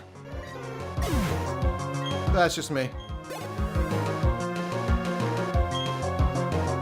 But then again, if that happens, then that would nullify the effects of moves like Freeze Dry.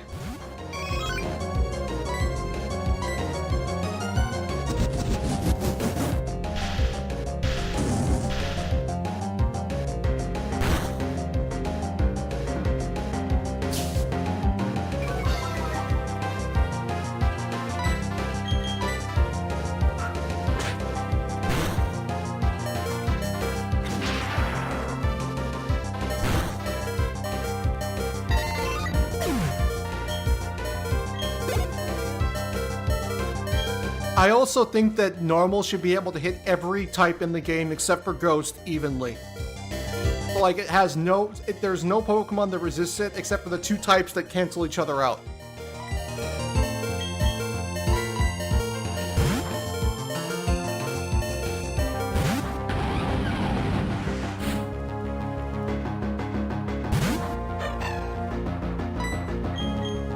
Because I'm not gonna lie to you, normal types... I don't think I'd say normal type's the worst type in the game, but it's definitely not anything special.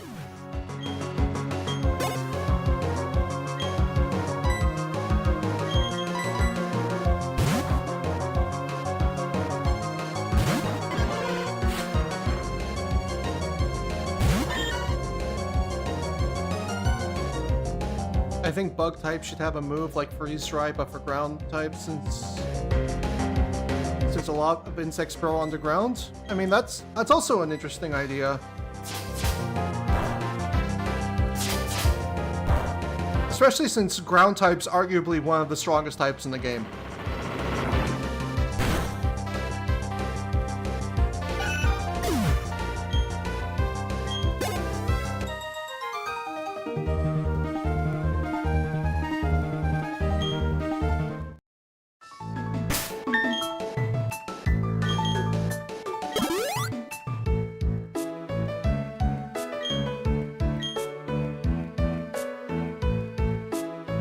What the fuck is going on over there? Hello? I jog every morning to keep my Pokemon fit. Sir, it's 4:30 in the afternoon.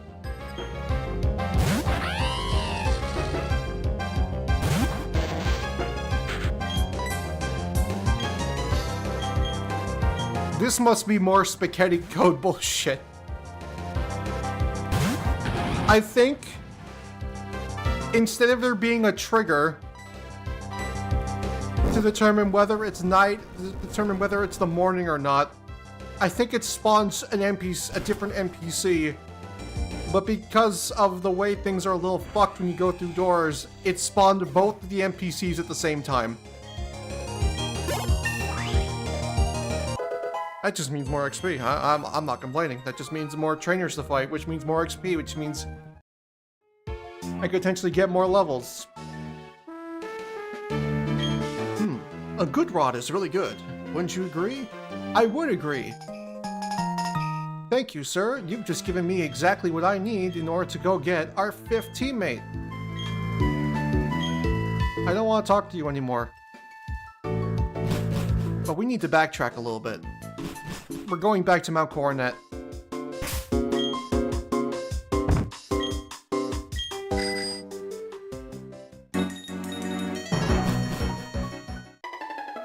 Trust me when I say it will be worth it.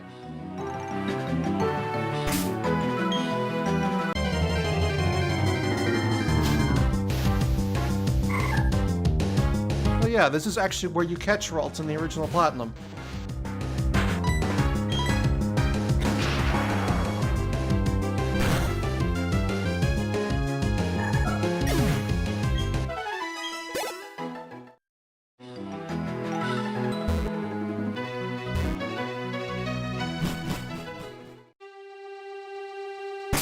So,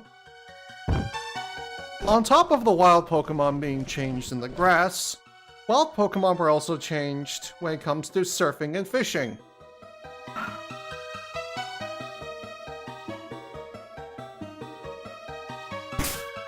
Might just take us a little bit of time to find it, so this gives me time to just sit back and relax and talk with chat more.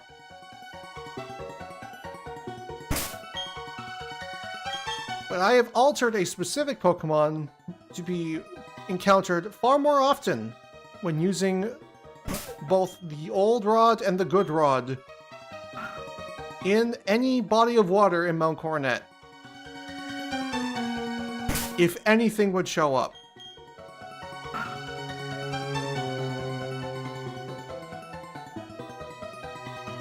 I'm gonna try over here, fuck you.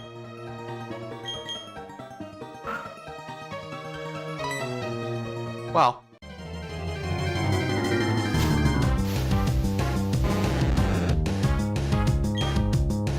Well, Magikarp's still going to be the most likely thing to show up. But it's the other thing that I can capture other than Magikarp that matters.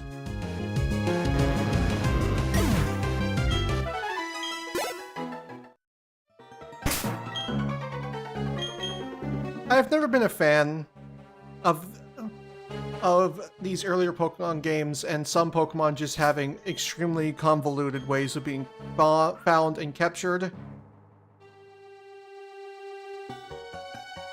But there's one Pokemon in particular that is the absolute king and or queen of being convoluted bullshit when it comes to being captured. And it's Feebas.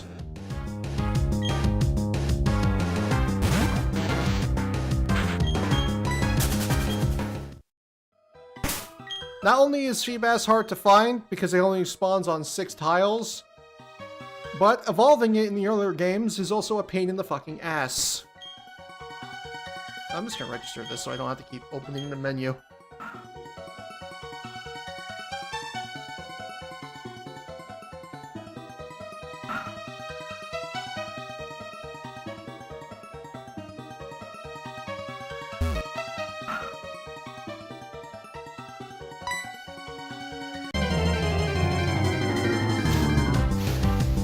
There he is! We got a Feebas, ladies and gentlemen. And this is our 5th teammate.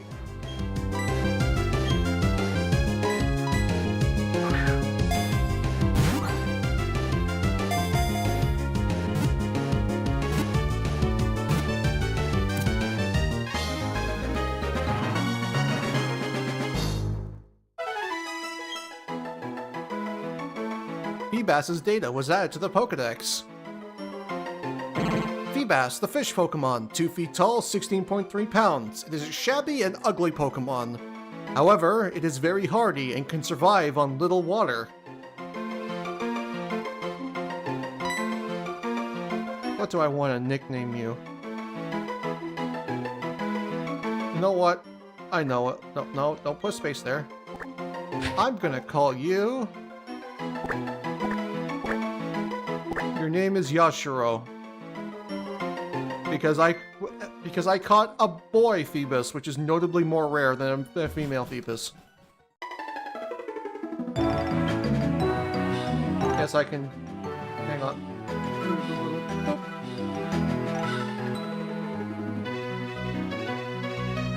Now, Phoebus is going to be a little bit useless to us for a while. because it doesn't evolve for a little bit. But the nice thing about Feebas is that it has an insanely small XP pool, which means that it becomes level 100 the fastest it can possibly reach level 100. It has an erratic XP pool, which I believe is 600,000. The average XP pool is like 1 million, which is a lot. I'm not gonna need cut for a while. Yes, we have Yashiro with us, and he will be our 15 mate. Feebas evolves in this by leveling up. That is how I've altered it. No beauty standards, no nothing. You just need to level them up to a certain level, and it'll become a Milotic. But it has no use to us right now, so we're just gonna plop that EXP share on it, and it'll grow big.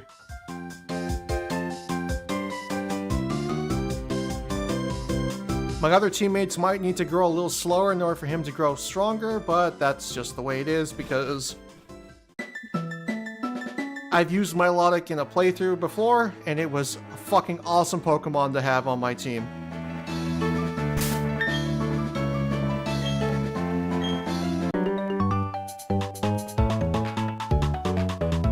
We're tough because we battle together. We're gonna crunch and munch you all up. Why are the children in this region so bloodthirsty? Oh yeah, that's right, I altered them to have the mascot Pokemon. How quaint.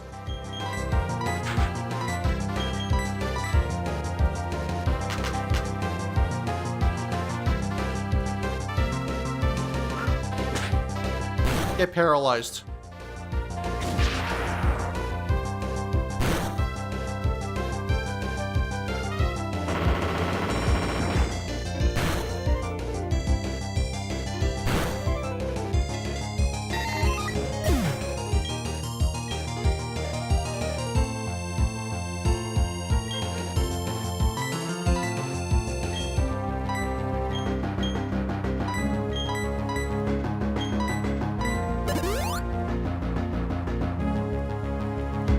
You know, Milotic has always been an interesting Pokemon to me, but I've never really figured out whether or not Milotic has ever been a good competitive Pokemon.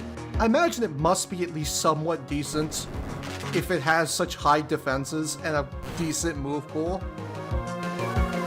But I've never seen it ever get used in competitive. It also doesn't have a Mega, so it kind of gets outclassed by Gyarados, I guess, in that regard. But it also doesn't have the quad weakness to electricity.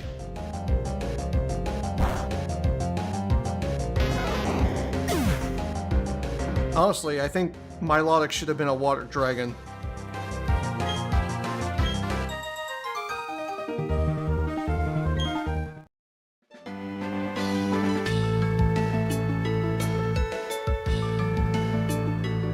This Pikachu is blissfully looking out on the ocean,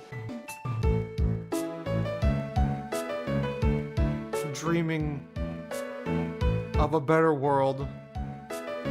A better life. How's it going, little guy? Hi, I'm a Pokemon. I would punch you into the ocean if I could.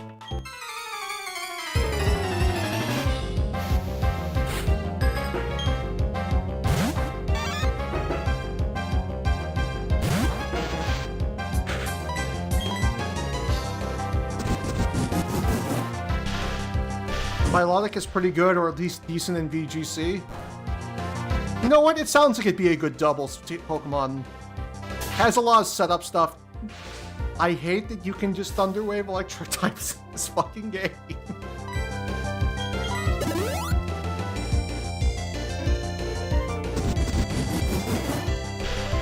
Yeah, it has a lot of screens they can set up and stuff like that.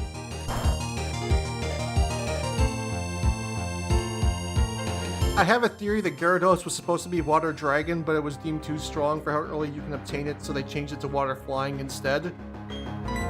Wasn't that confirmed at some point? That sounds like something that was confirmed at some point.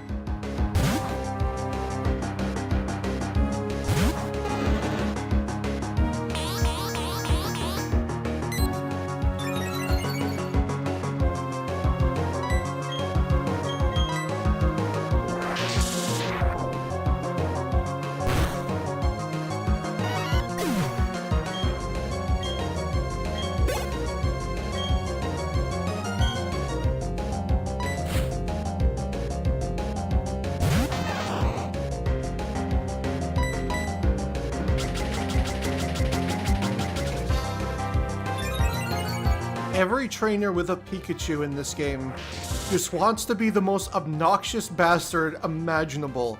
They all use Thunder Wave. They all use Double Team. Somebody that grew up mainly playing the Gen 4 games, I can imagine having hatred for Pikachu.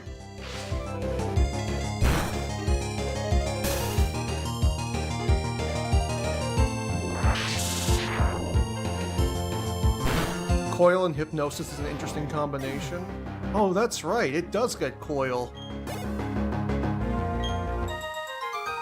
I'm so used to just associating that with Superior.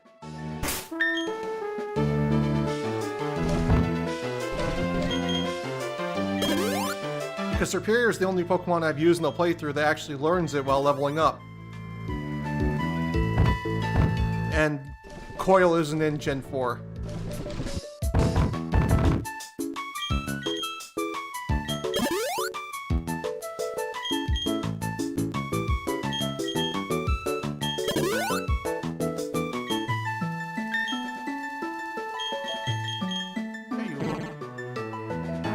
You're getting there.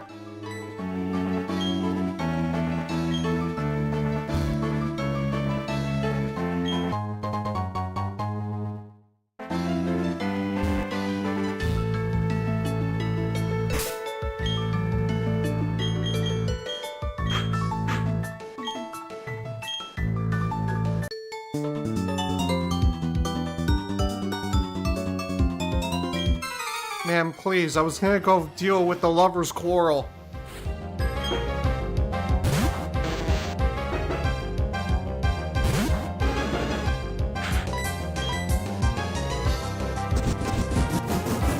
Oh, really? You're that fucking fast?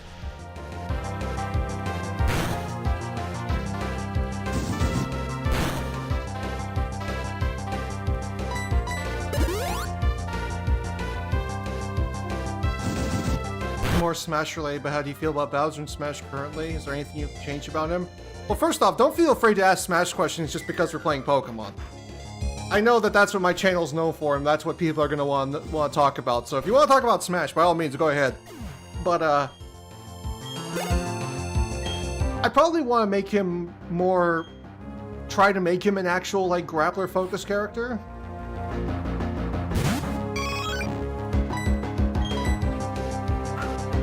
One thing I definitely want to give him is I want to change aspects of his fire breath.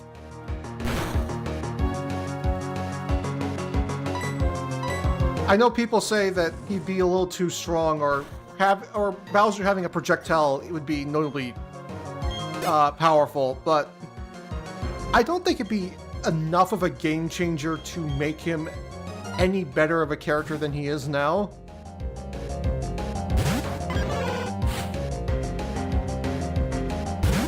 Because the idea, the way I see it would be, oh, you give him a slow fireball that he can run about as fast as, or just a little bit faster than.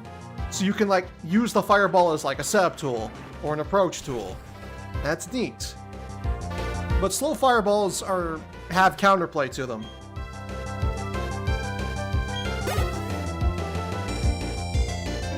And yeah, of course, the voice, but I mean, that's so obvious, I don't even think it's worth mentioning, honestly. Everybody just says his voice needs to be changed, and I'm right there with them. Same with Donkey Kong, Diddy Kong. and K. Rool, and all the other characters that sound like they shouldn't sound.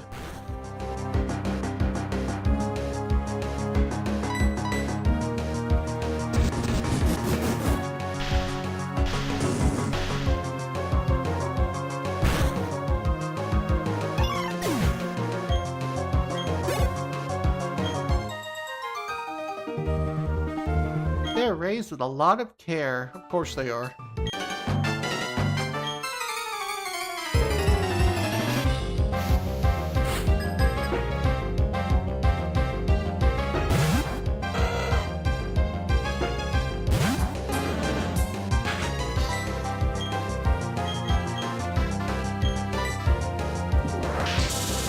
I'd like for Olimar to have a voice. I feel like a lot of people are right there with you. Or at least just make, like, grunts and noises. Just any sound, I think, is better than complete silence. I guess you could say the same about Mega Man, too.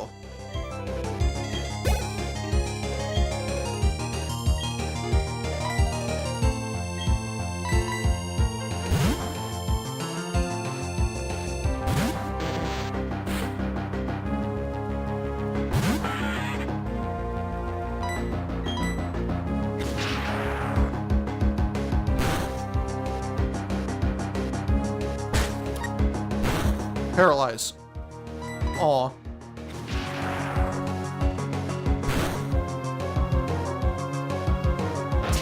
Get paralyzed.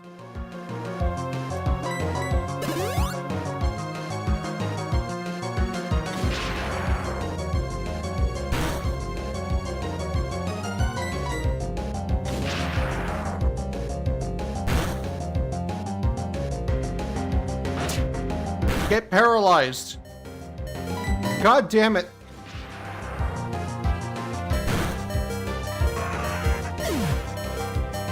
What I find interesting is that among all the Megas, not a single one of them is one that evolves from learning a certain move. Non-Mega, Mamoswine, Serena, Graplock, Dunsparce, etc. Yeah, I should go level 24. Granted, it's a smaller group than Stone Evolutions and Trade Evolutions, but still.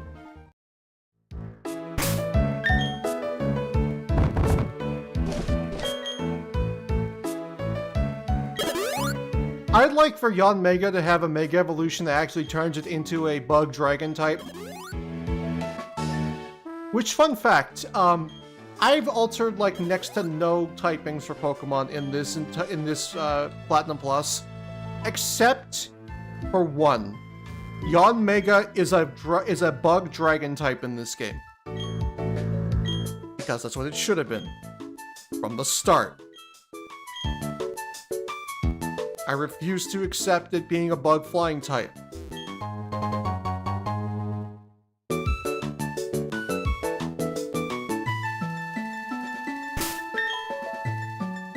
I know a lot of people say that Flygon should have been bug flying, but I don't agree.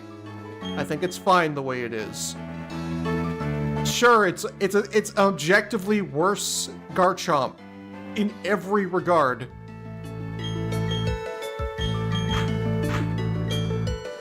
But it's fine.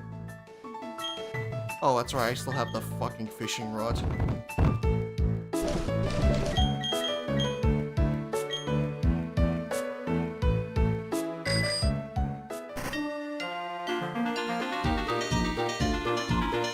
Would you like Koopa Claw to return with some revamps? Yeah, I would. I think Koopa Claw should be his side special, and there should be, he'd be a great way for him to, like, play mind games with his opposition. Yeah, and Flying Slam can be a part of the Koopa Claw.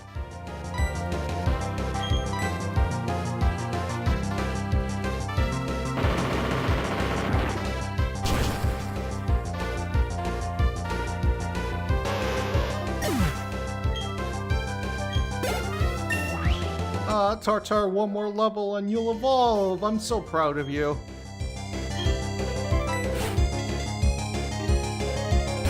You're gonna go back to not listening to me, aren't you?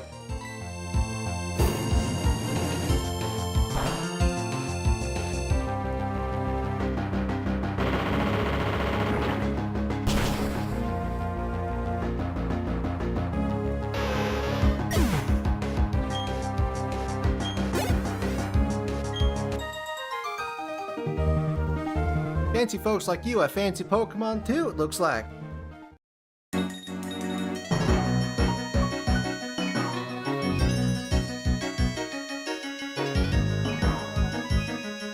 You know what? They should bring back Ultra Necrozma as just... They should just make it the Necrozma's Mega Evolution. I miss Ultra Necrozma.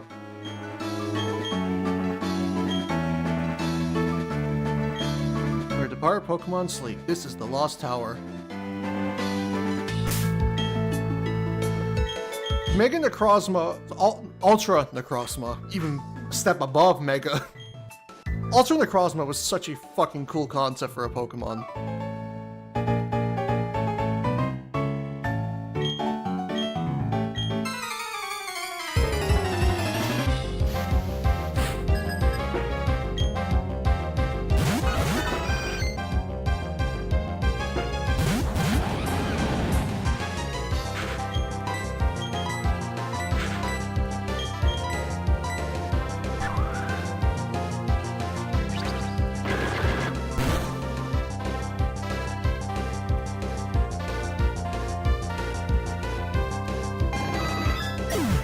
Oh, that's right. Chansey has, like, nothing in the terms of defenses. Well, Vulcan, thanks for coming. You get free XP, at least.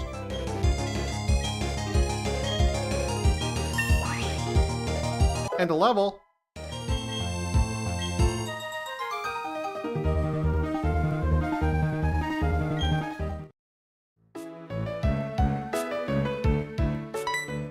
I'm probably gonna go do the Salacion Ruins first. Yahoo! Hey, FF. I got something cool. I'll show you as a special favor. What the... What's this all about? I got some seals, but I forgot to put them on. Oh, that's right. It's because I was at the ruins. The ruins here are cool. You have to check it out.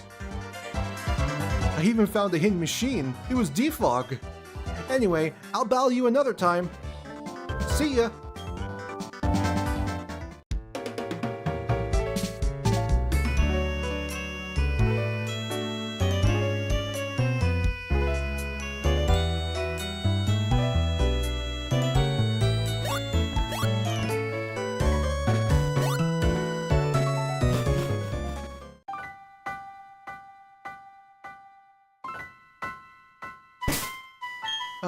Salacion Ruins. Correct me if I'm wrong, but isn't this like the last instance in the series of the Unknown having their own location?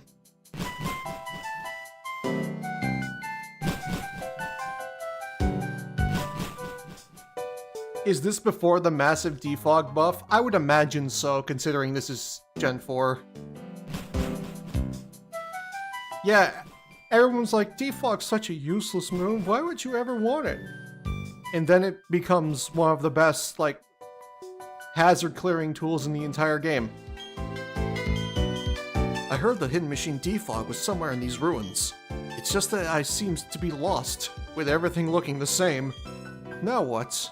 I could use help here.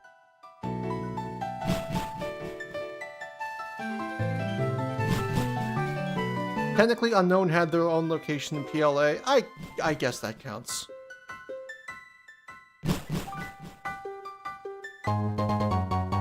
But yes, in Platinum, you can get all 3 elemental stones here, which is nice, because you get an Eevee in the town back.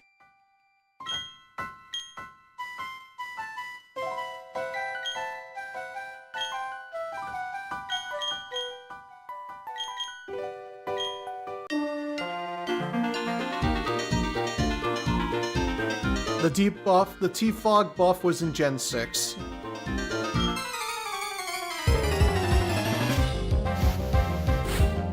Yeah, it's like a long, weird square hallway, isn't it?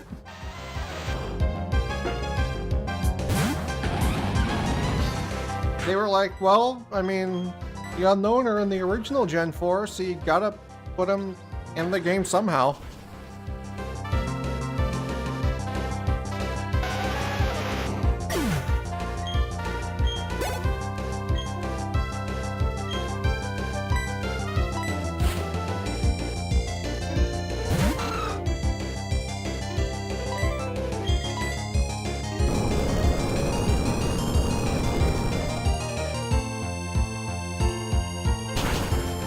also very funny that Unknown are a part of Gen 4.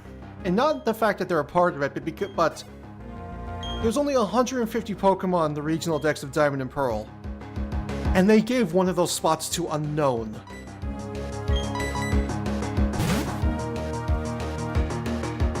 They valued the inclusion of the Unknown over a majority of the game's new evolutions, which is insane to me.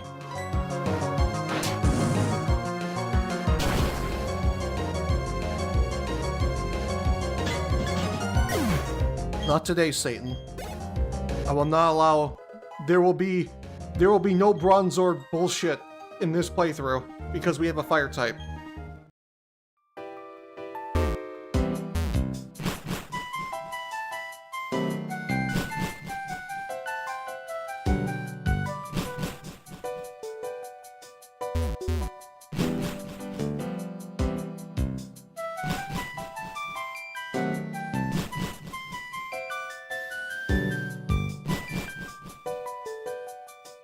I think the Thunderstone is over here.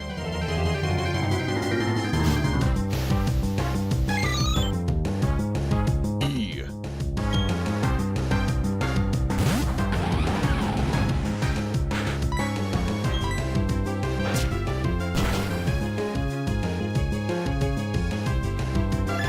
EA Sports. It's in your ass.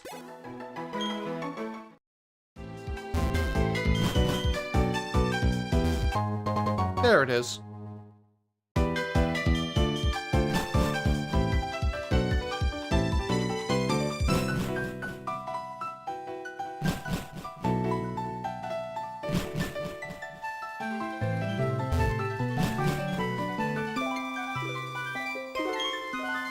Friendship. All lives touch other lives to create something anew and alive. How creative. Nugget, HM05 Defog, which is going on Natu.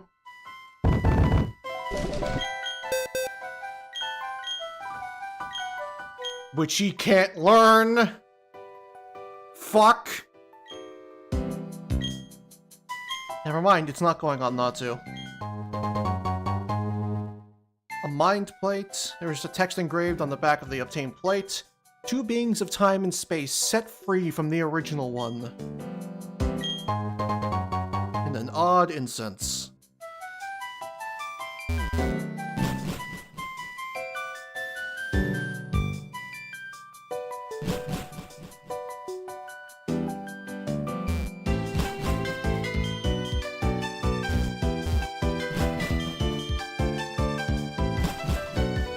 You know, I forgot to check what the text at the beginning said.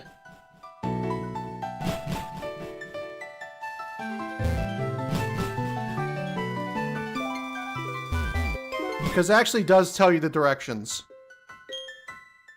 Start digging in your butt, trainer. What the fuck? I can't believe it lets you edit that. It lets you edit the fucking Unknown speech. So I just put that in.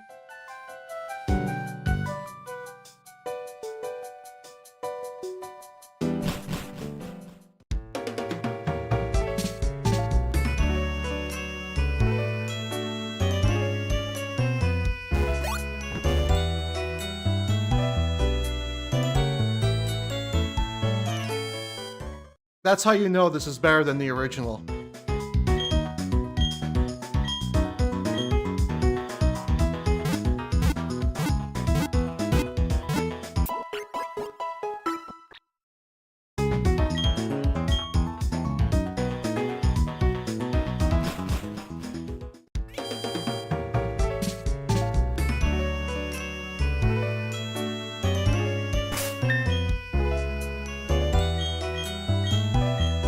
Alright, now that we have defog, and we can't use it because Natu is useless,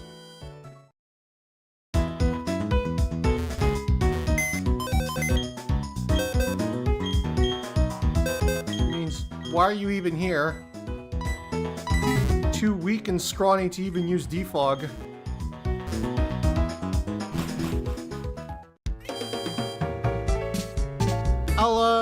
I'll go see if I can find something in the grass that can use it. There are ghosts in the grass. I don't think Snubbull can learn defog. Call it a hunch, but I don't think that Snubbull can learn defog.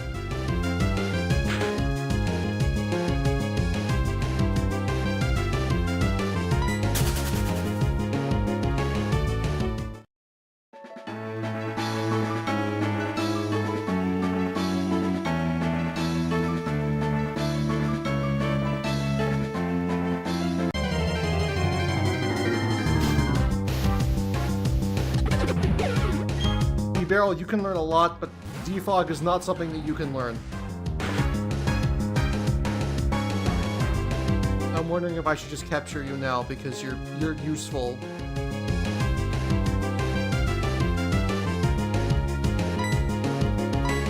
Sure. Never mind. I thought you were stronger than this.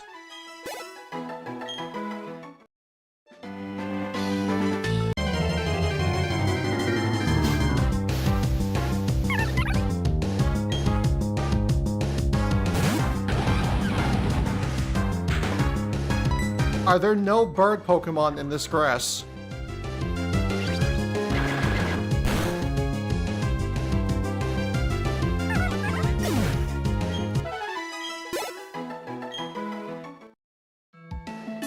Forget it. Welcome to the Lost Tower. This game's equivalent of the Pokemon Tower. It looked notably different in Diamond and Pearl, but they put effort in with Platinum and made it look eerie, mysterious, and the lighting and all that is fantastic. Ghost, get away! Help me, team!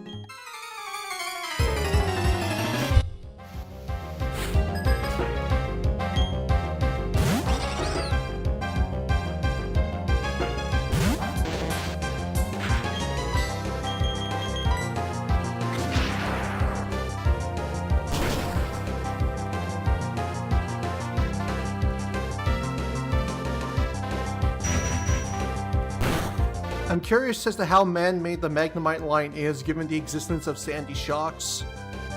I do not believe that Magnemite is man-made.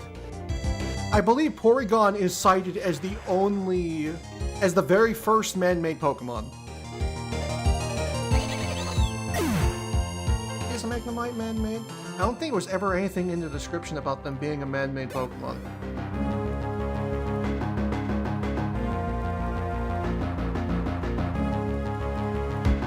I think they are supposed to be, like, actual Pokemon. They're not like Porygon.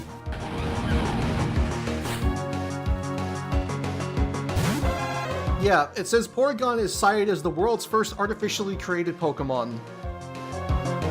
And has a bunch of entries about it being a man-made creation. So you got Magnemite, you got Porygon, you got Mewtwo, Genesect, Ditto, kind of. Although Ditto's kind of, you know, undetermined.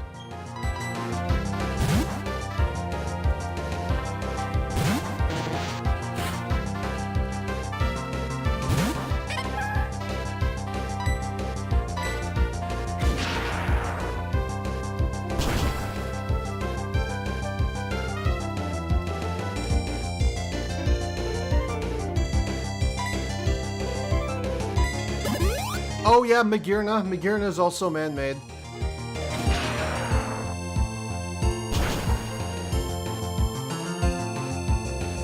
Are the inanimate objects come to life? There really isn't anything in Magnemite's descriptions about it being something come to life. It's just a lot about just magnetism and polarity and stuff like that. About what you'd expect from a Pokemon like it's called Magnemite.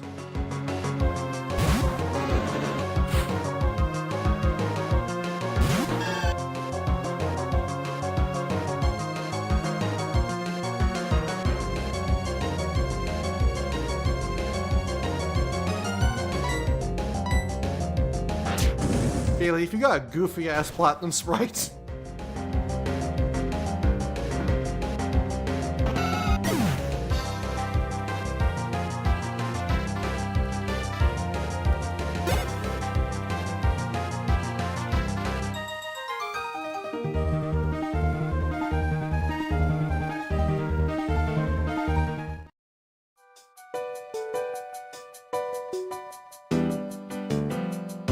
Oh, come on, you know they're not gonna let Magearna keep shift gear. If they do, they're gonna nerf it. Oh hey, there's a Pokemon that can learn Defog.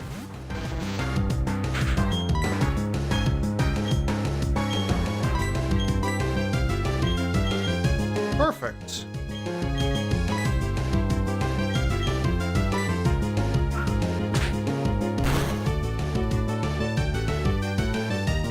Please paralyze yourself, you'll be much easier to catch.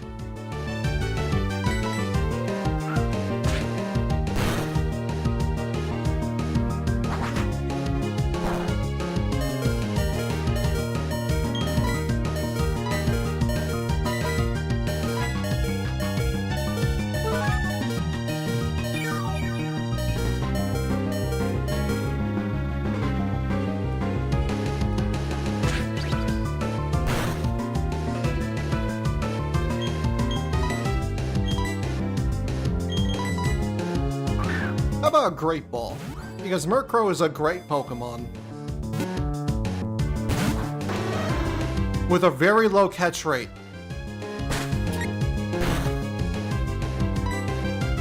It'd be a lot easier if it just chose to paralyze itself. 1, 2, 3. Damn it.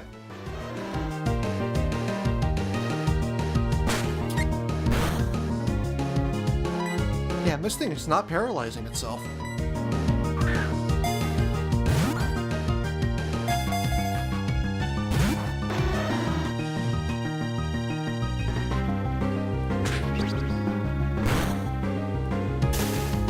About fucking time. Here, a Premier Ball. Nice and special, just for you. Oh shit.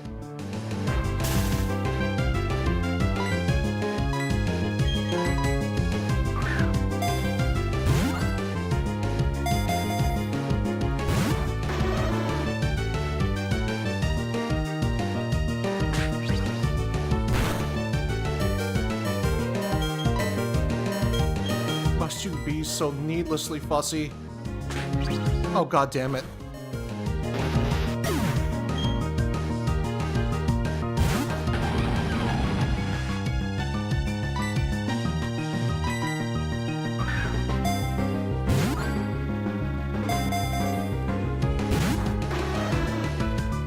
Oh, come on. You have a catch rate of 45. That's not, like, Beldum levels of low.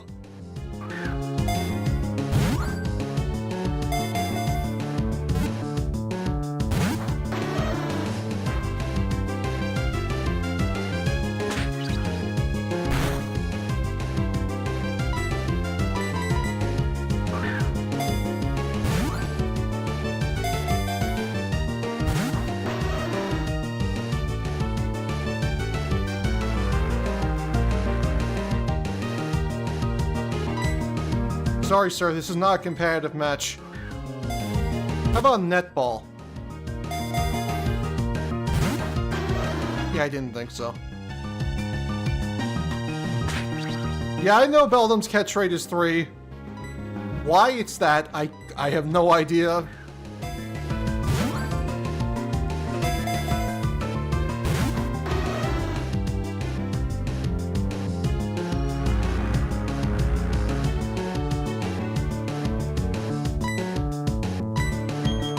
How about a heal ball?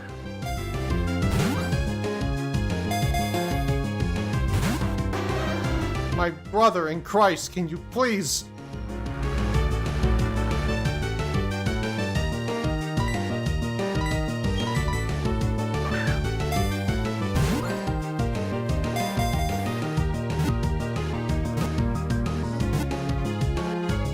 Oh, you are a motherfucker.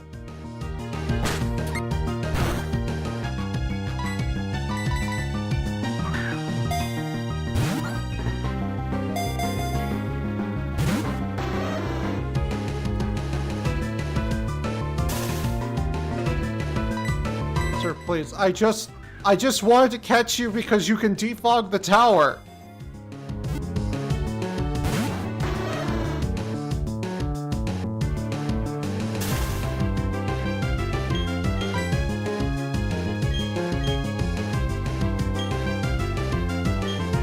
If I attack it with anything on my team, it's going to die.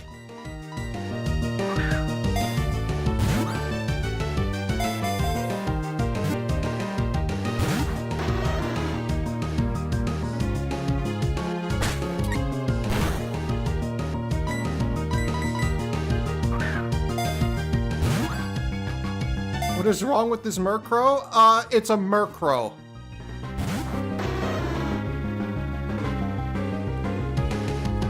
And this is what I get for not bringing more Great Balls.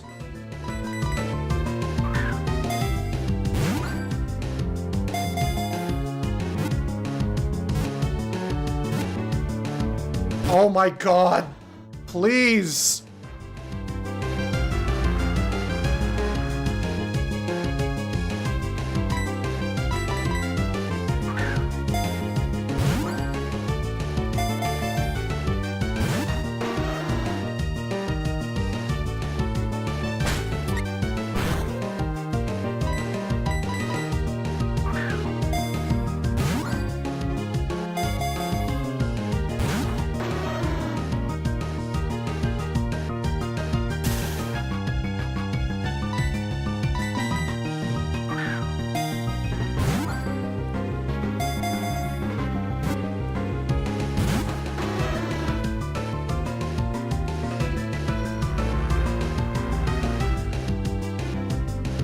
How many Pokeballs do I have left?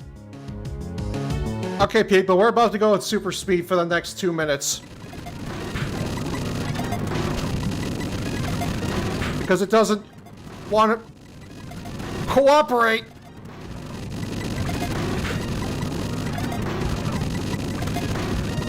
So if it breaks off everything... I caught it on the last ball.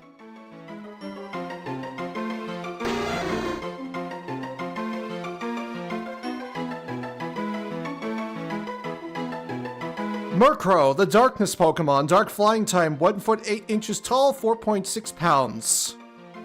If spotted, it will lure an unwary person into chasing it, then lose the pursuer on mountain trails.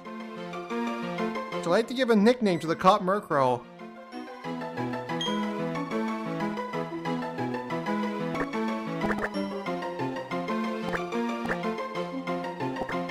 Asshole.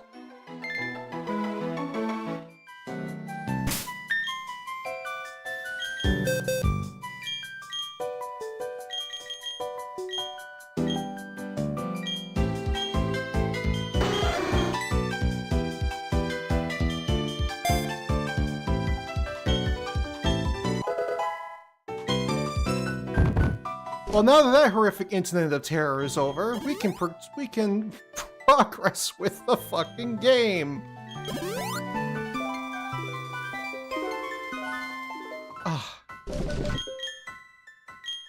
Every time I want to capture one of these things, they put up a massive fuss.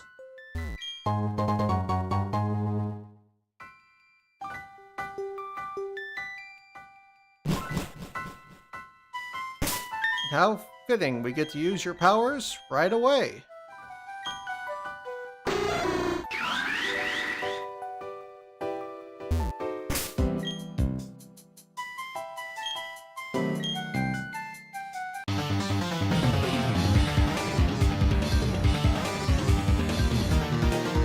My Pokemon were taken from me. Team Galactic did it. Ever since, I've never forgiven their faces.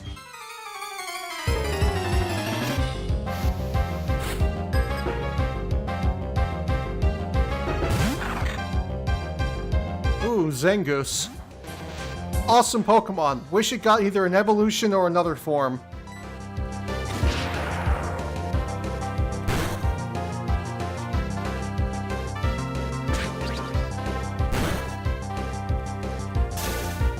Hee hee.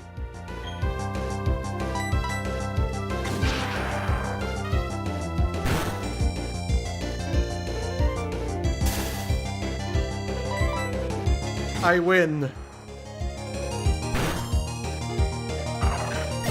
I guess he had one left. Gosh, you're level 26.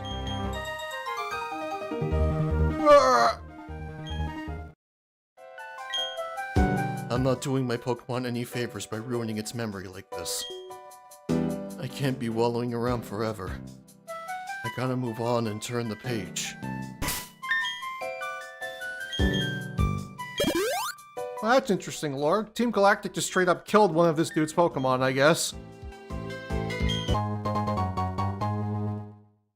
Elekid will evolve at level 30, so it's one level away from evolution.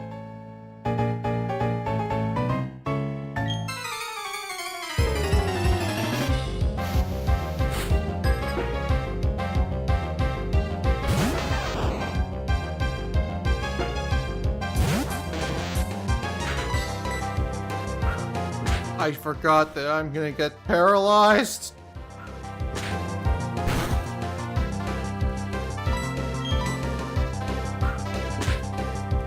Why don't you get paralyzed, dick?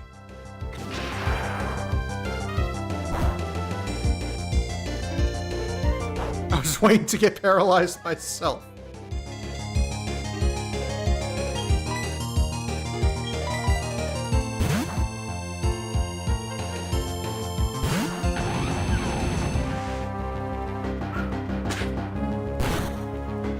Yeah, it's a shame Jinx never got the same treatment as either Magmar or Electabuzz.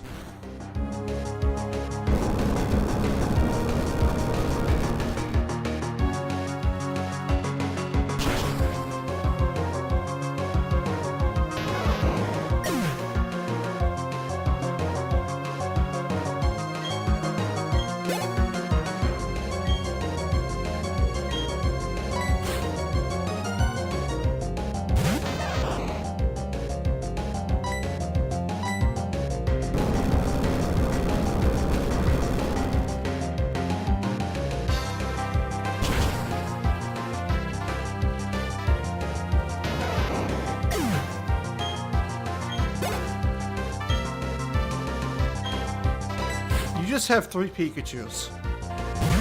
I should have given you something more interesting.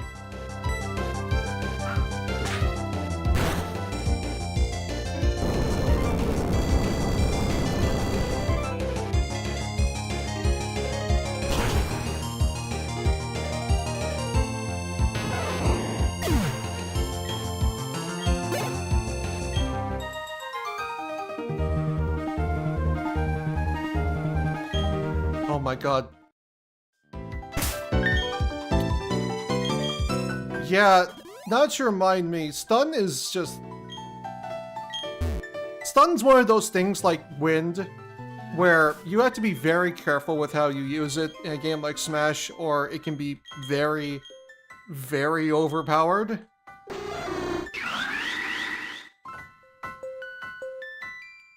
Mewtwo having it, but it being very short range and committal is fine.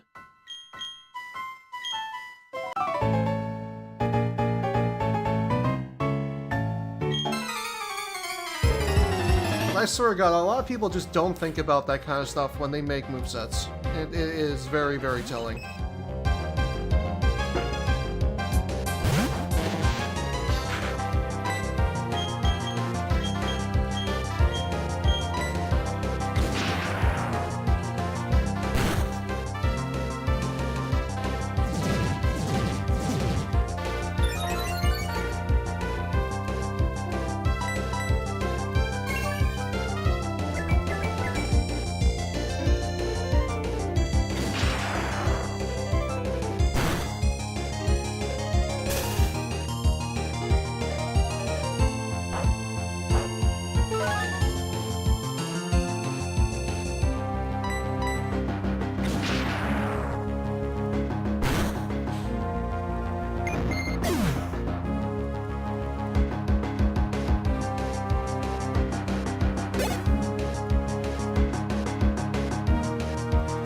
I mean the projectile paralyzed, not stun.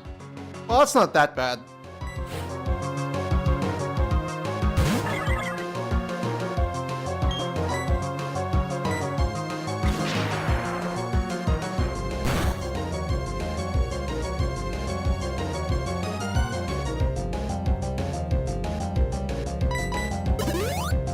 I mean, it's still powerful, but stun is just no.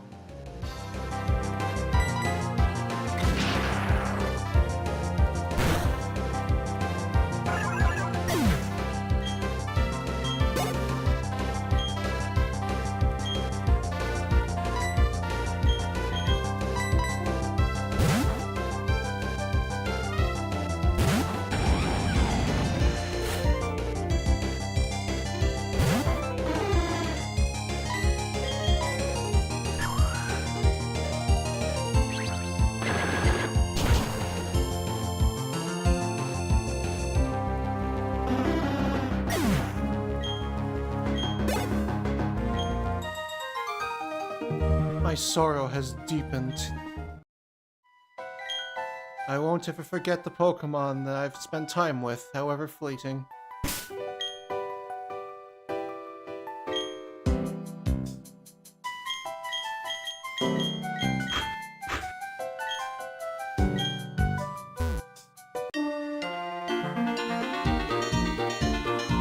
Makes no difference where we are. You have Pokemon with you, I reckon you want to battle.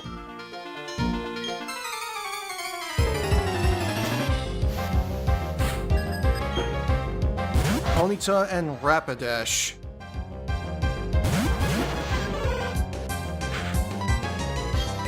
Okay, Tartar, do most of the heavy lifting.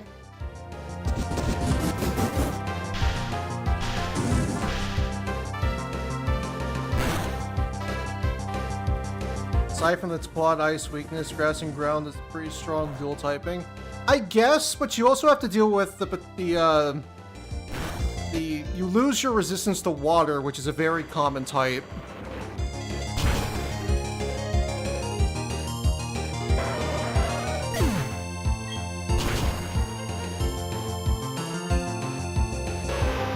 And you still have a lot of you still have all the weaknesses of grass, save for poison and bug, which are now half because of the ground typing.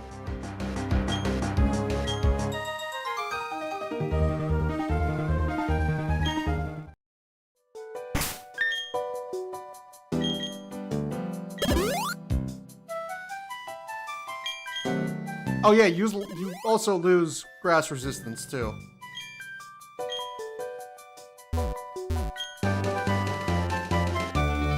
It is a type combination that isn't terrible, but it could definitely be better.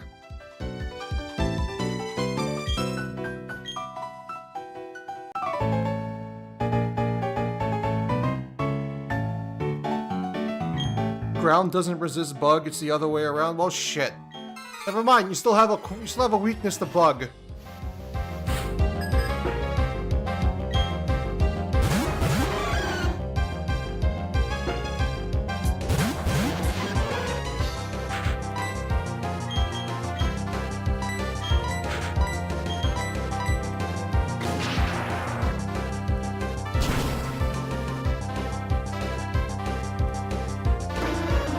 Ah, that's catharsis for how much fucking pain that Murkrow put me through.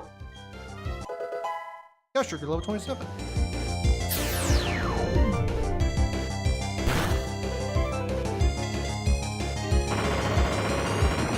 Get rocked. I need to use one of my ethers. Who will evolve first? Jin or Tartar?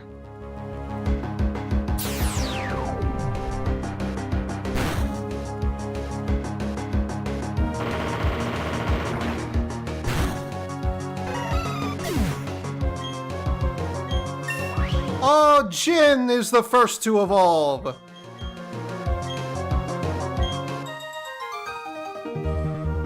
Aw, jeez. know what that means. What? Jin is evolving! Finally, after much hassle, we have Electabuzz.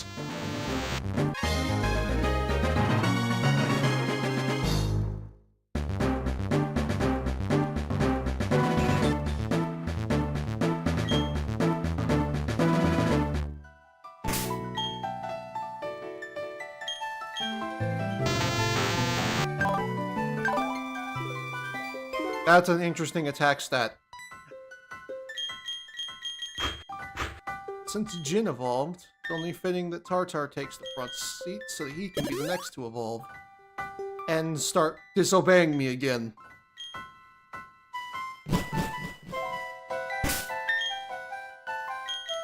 Do your job, asshole.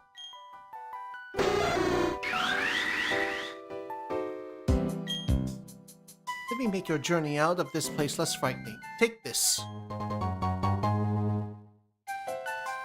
The Lost Tower is where the spirits of departed Pokemon are put to rest. Those that enjoyed long lives, those whose times were short, all the departed Pokemon shall find solace here. Oh, the fog is gone, and with it, all doubt in my mind. This is my thanks. Don't be shy. Take it. Spell tag. Fantina. It's hard to tell what she's thinking, but she has a compassionate heart. You know, she's a regular visitor. So, fun fact for people that don't know this. This is the place in Diamond and Pearl where you got strength. An HM for a gym that you wouldn't have to fight for another 3 badges. What the fuck were they thinking?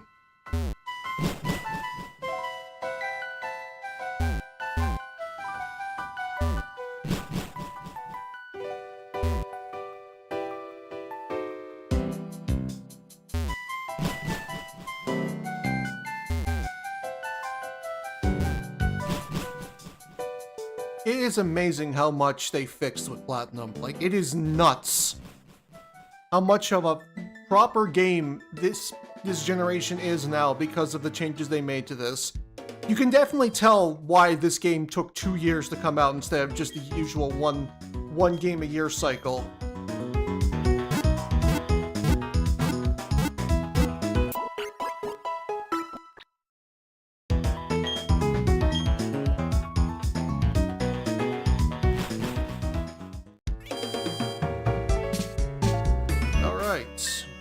Done here in Solaceon Town. Lost Tower's cleared.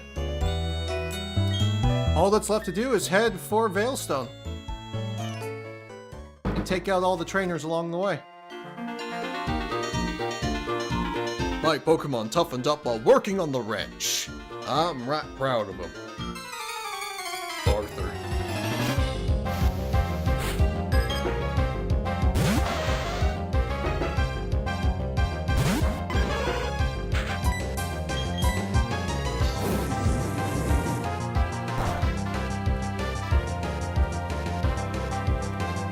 Gotta wonder what came first.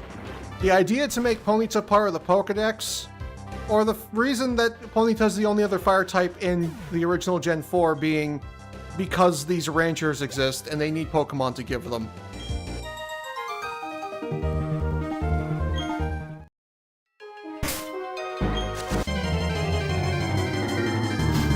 Just something to consider.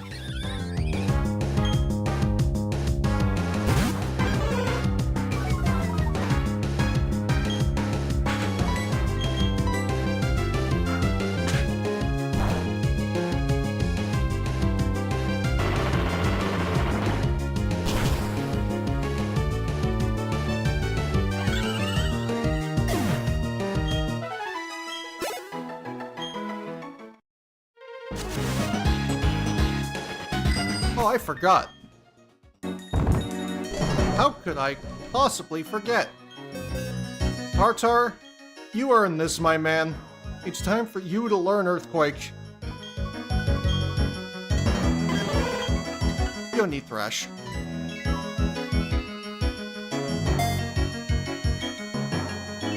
I know you'd learn Earthquake eventually, but I'd rather you have it now.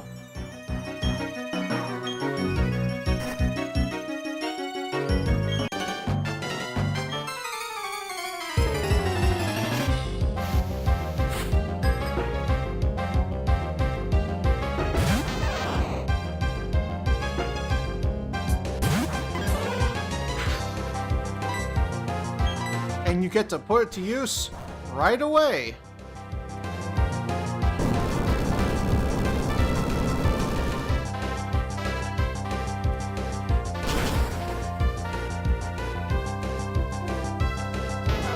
Damn, that was a crit. And he grows to level 30. Oh, serious. Whoa, I wasn't prepared emotionally for this. But I am prepared emotionally for this. Tartar is evolving!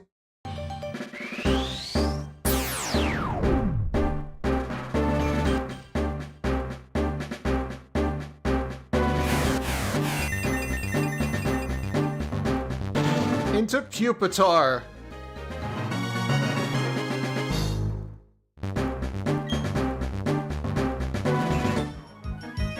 Just like that. Our team has grown up a little bit.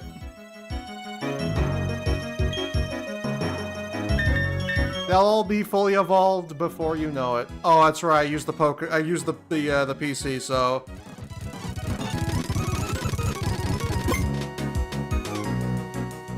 the save times are so much shorter.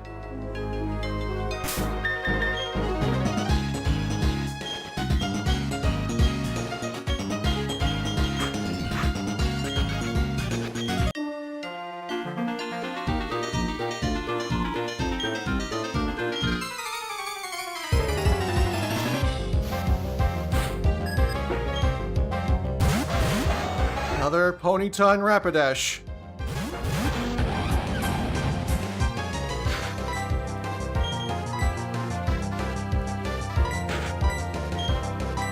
Well, I can't Earthquake because it'll murder Tartar.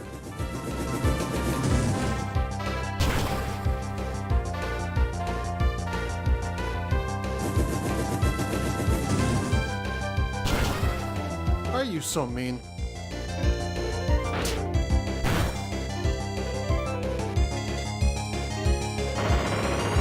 Oh, that's right, because he's a Pupitar now, he's slow. He's so slow. Oh my god, he crit him though.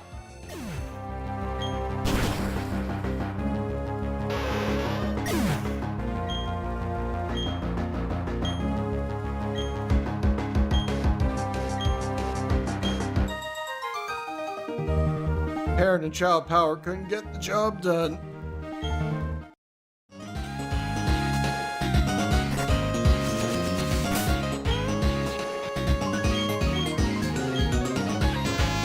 I think it might be time for Vulcan to be the next one to evolve.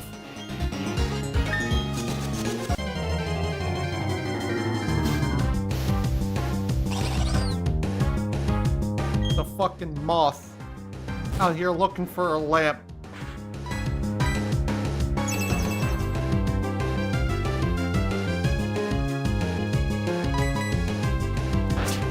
God, the Burmy line is such a weird fucking line of Pokemon.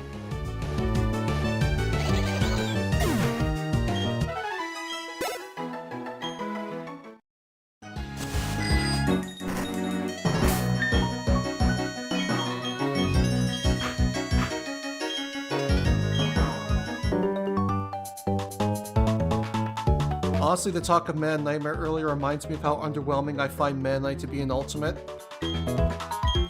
Apparently he's fantastic, but he also sucks. But he's amazing, but he also sucks. And I think it mainly stems from the fact that, Man Knight used to be the character that could do fucking anything, and now he's the character that only does one thing really well. And it's kinda lame.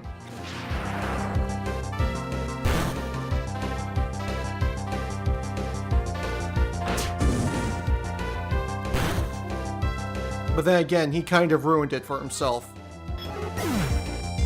So I don't feel that bad about it. Gosh, you're level 28. He's still fodder for at least another few levels. I believe I set it so that Feebas evolves into Milotic at level 32.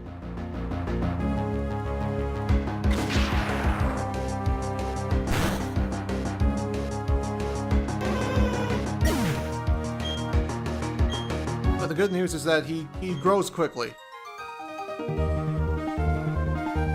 So we'll have a competent teammate in no time, hopefully.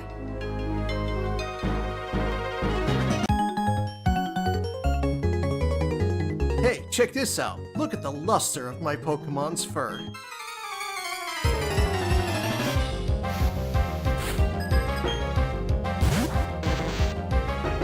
Yeah, I don't think I want to touch that thing.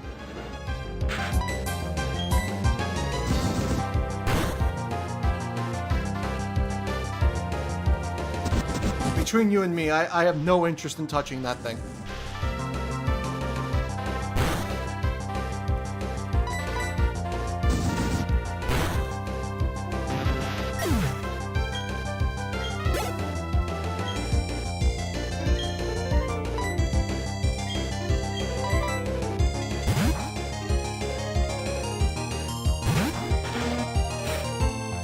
I've got about another level until Tartar starts to be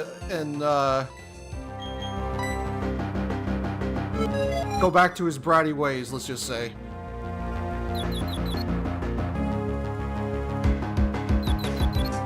I mean, Tartar hasn't fainted in a while. He must have accumulated some friendship. Maybe I've moved past it not doing anything when I pass a certain level gap. At least I hope so.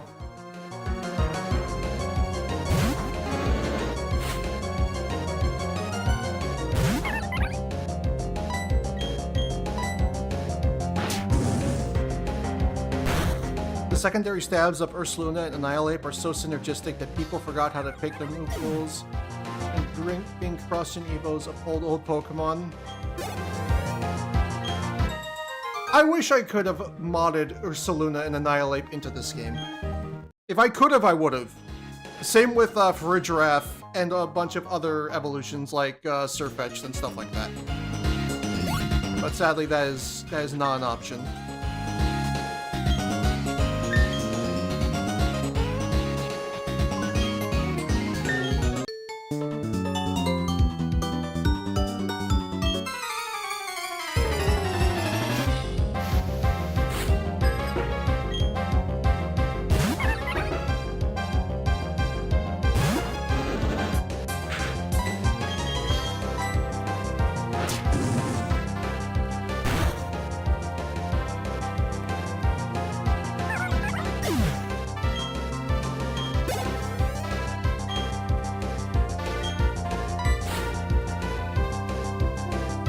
I'm not saying to overhaul Meta Knight entirely, but I wish they'd take the character in a different direction.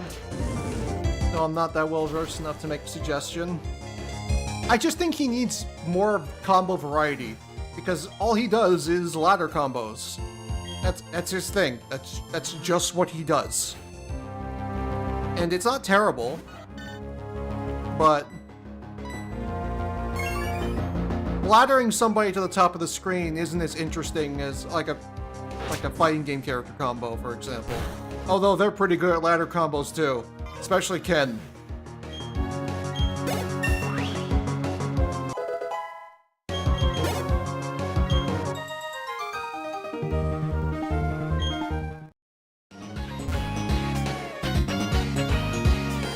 Anyways, we can go in here.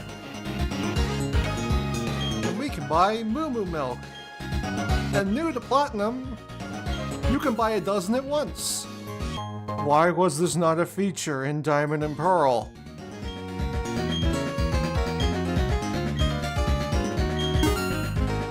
In Diamond and Pearl, you had to sit here buying them one by one by one by one by one.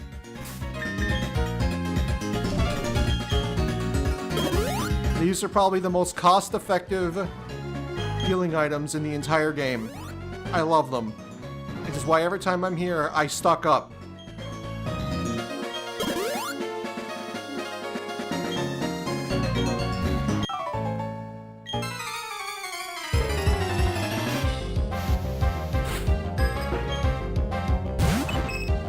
Bridge combos are more interesting than ladder combos because they require better positioning than a ladder combo does.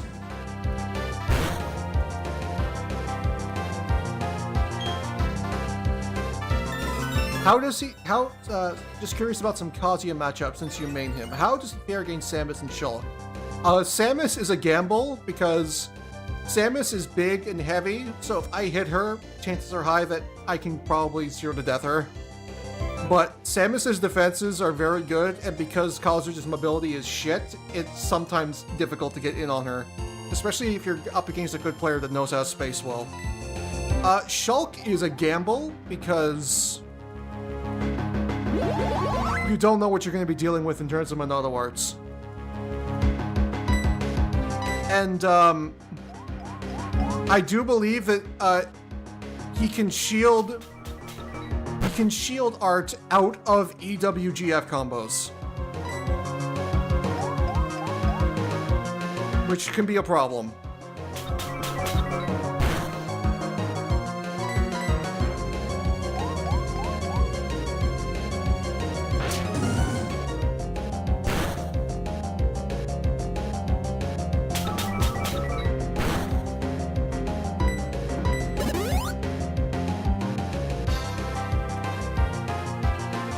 That's right, I gave her Moo Moo milk.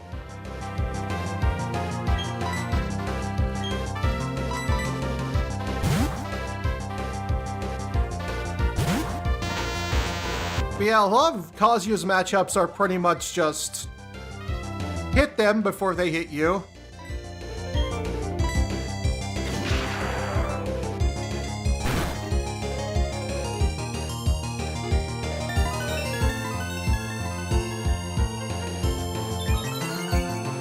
To be completely honest with you, I don't know how some people have such bad matchups with Kazuya, because Kazuya, honestly, while his neutral is solid because his buttons are so fucking dangerous,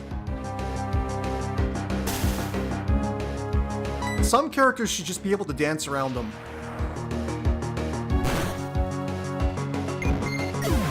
Like, Kazuya's matchup against Steve is not great.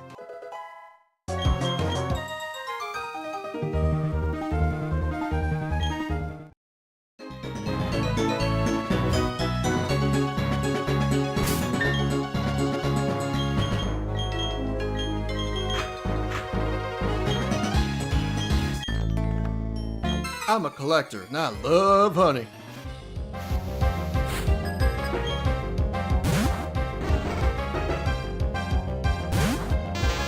You got Munchlax.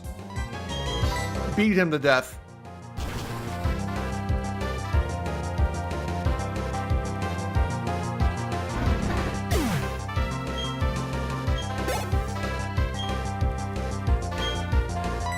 He's got 2 Munchlaxes.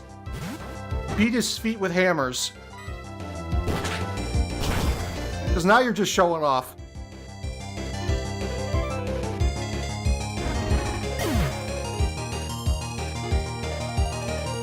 Oh yeah, Kazuya's matchup against Sonic is fucking terrible.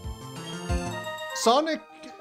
Any slow character against Sonic, the matchup makes you want to rip out your hair.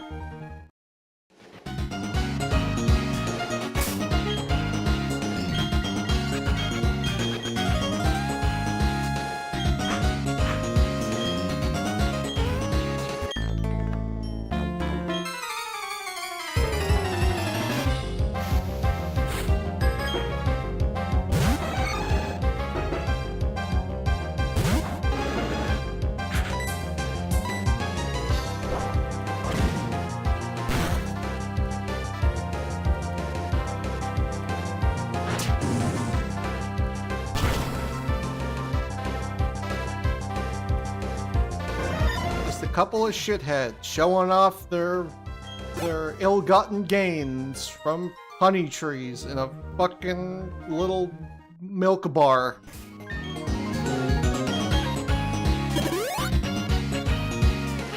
Considering the guy has 2 Munchlaxes, I think he might be winning.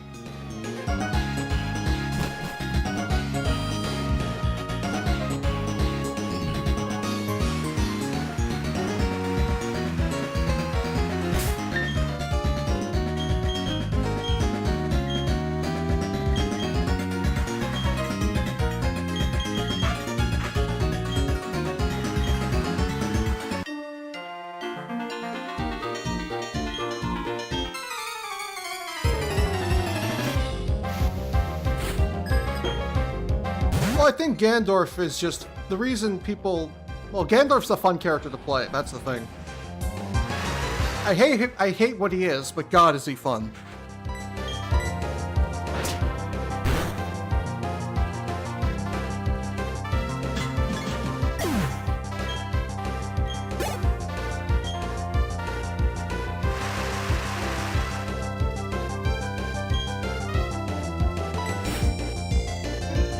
Ball toy!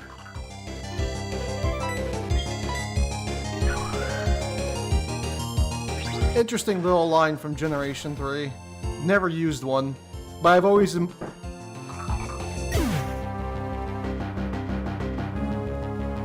appreciated their I've always appreciated the fact that they're based on the same thing that Weetzel from Darkstalkers is.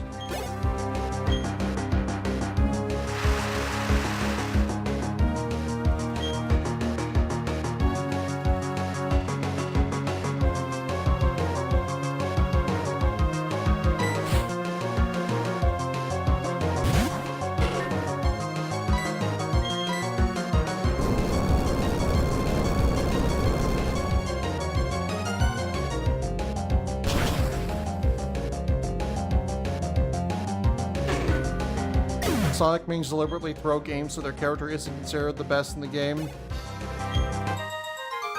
To be completely honest with you, I wouldn't be surprised if that's true, but they ain't fooling me, I know the truth. I know that Sonic's broken.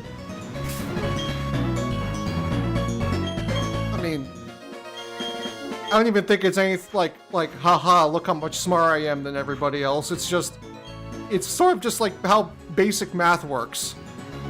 When you have a character that fast in the game where there's only limited options, and the only way to go fast is one movement option, then yeah, of course you're gonna have a character that's fucking broken.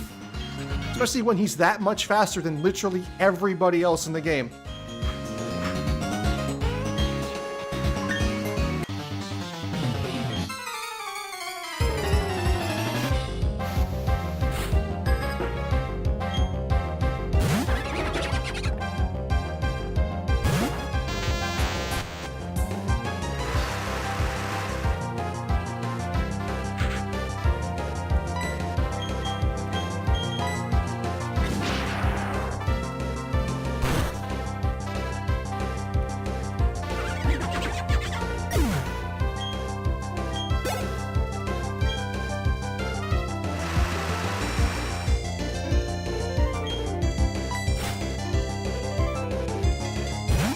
Well, the problem is the people say he has too many ball moves because they see the down special and the side special as the same move. Now, granted, in my opinion, they did a better job of differentiating them in Ultimate. Because one's like a single hit move that's powerful, and the other's a multi-hit move once it becomes full charge.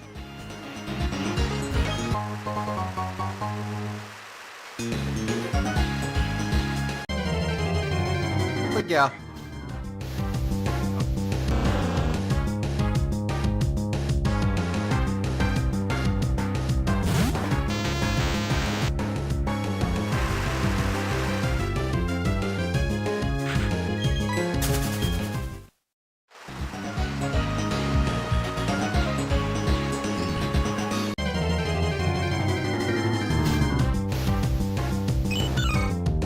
Alright, we're almost at Veilstones. We can almost wrap it up for today.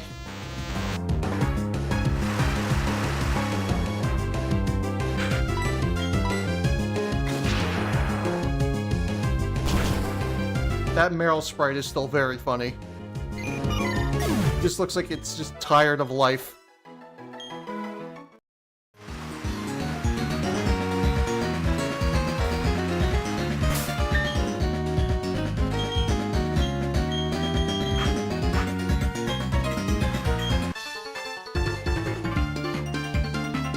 I'll take on anyone. It can only make me stronger. I'm taking the Veilstone Gym Challenge, but first...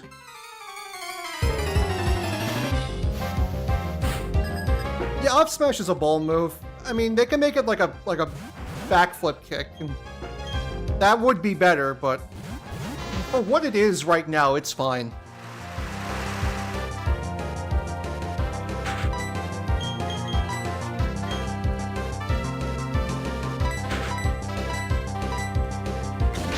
You know, they should just make Sonic Eagle down air, and I think people would be fine with it. I know that Project M popularized it being on the forward air, but I think it makes more sense for it to be on a down air.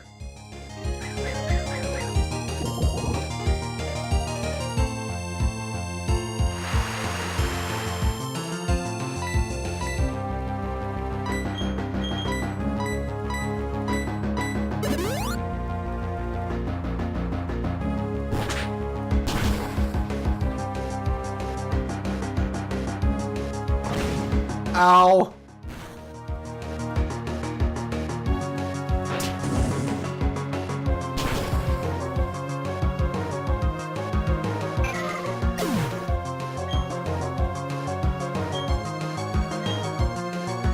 Yeah, but the problem is that Sonic's a character that's so fast, having a forward air spike on him, having a non-committal spike on a character like Sonic is a problem.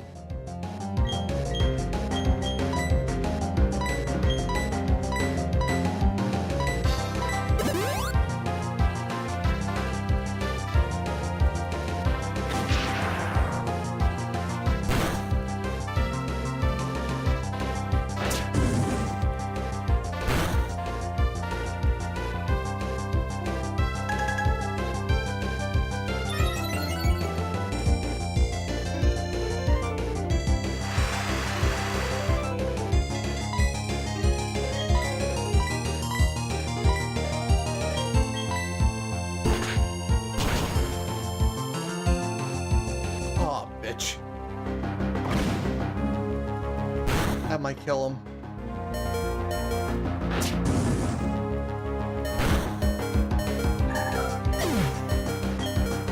No, I agree. I don't like Sonic's down air either. You learned Flail. Good job, you useless fucking fish.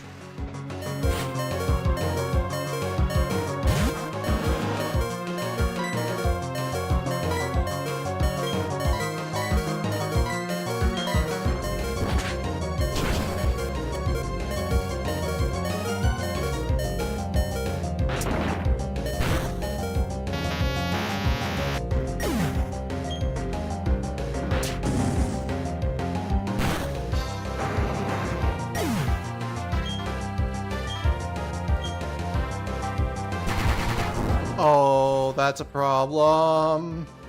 No, we can't have you doing that.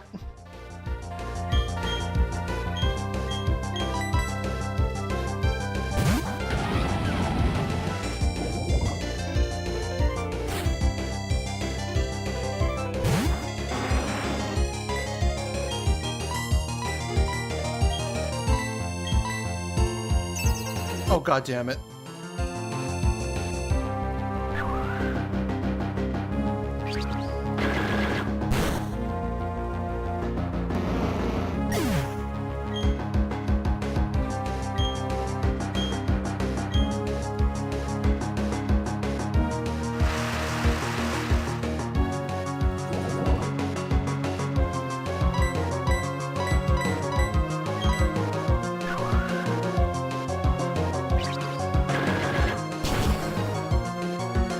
Oh, so once this battle is done, I will be calling the stream, just so you guys know.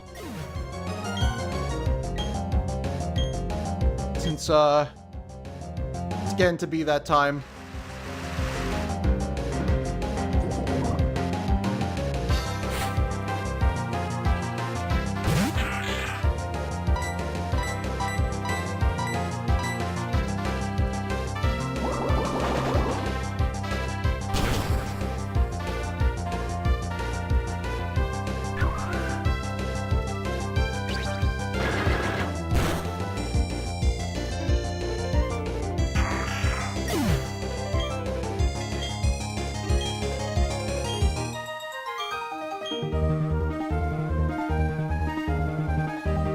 My confidence is crushed.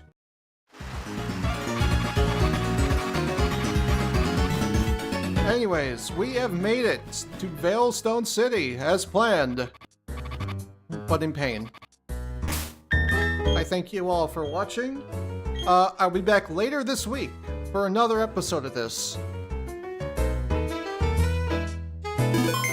Hope you enjoyed, and I'll see you guys later. All right, take care. Goodbye.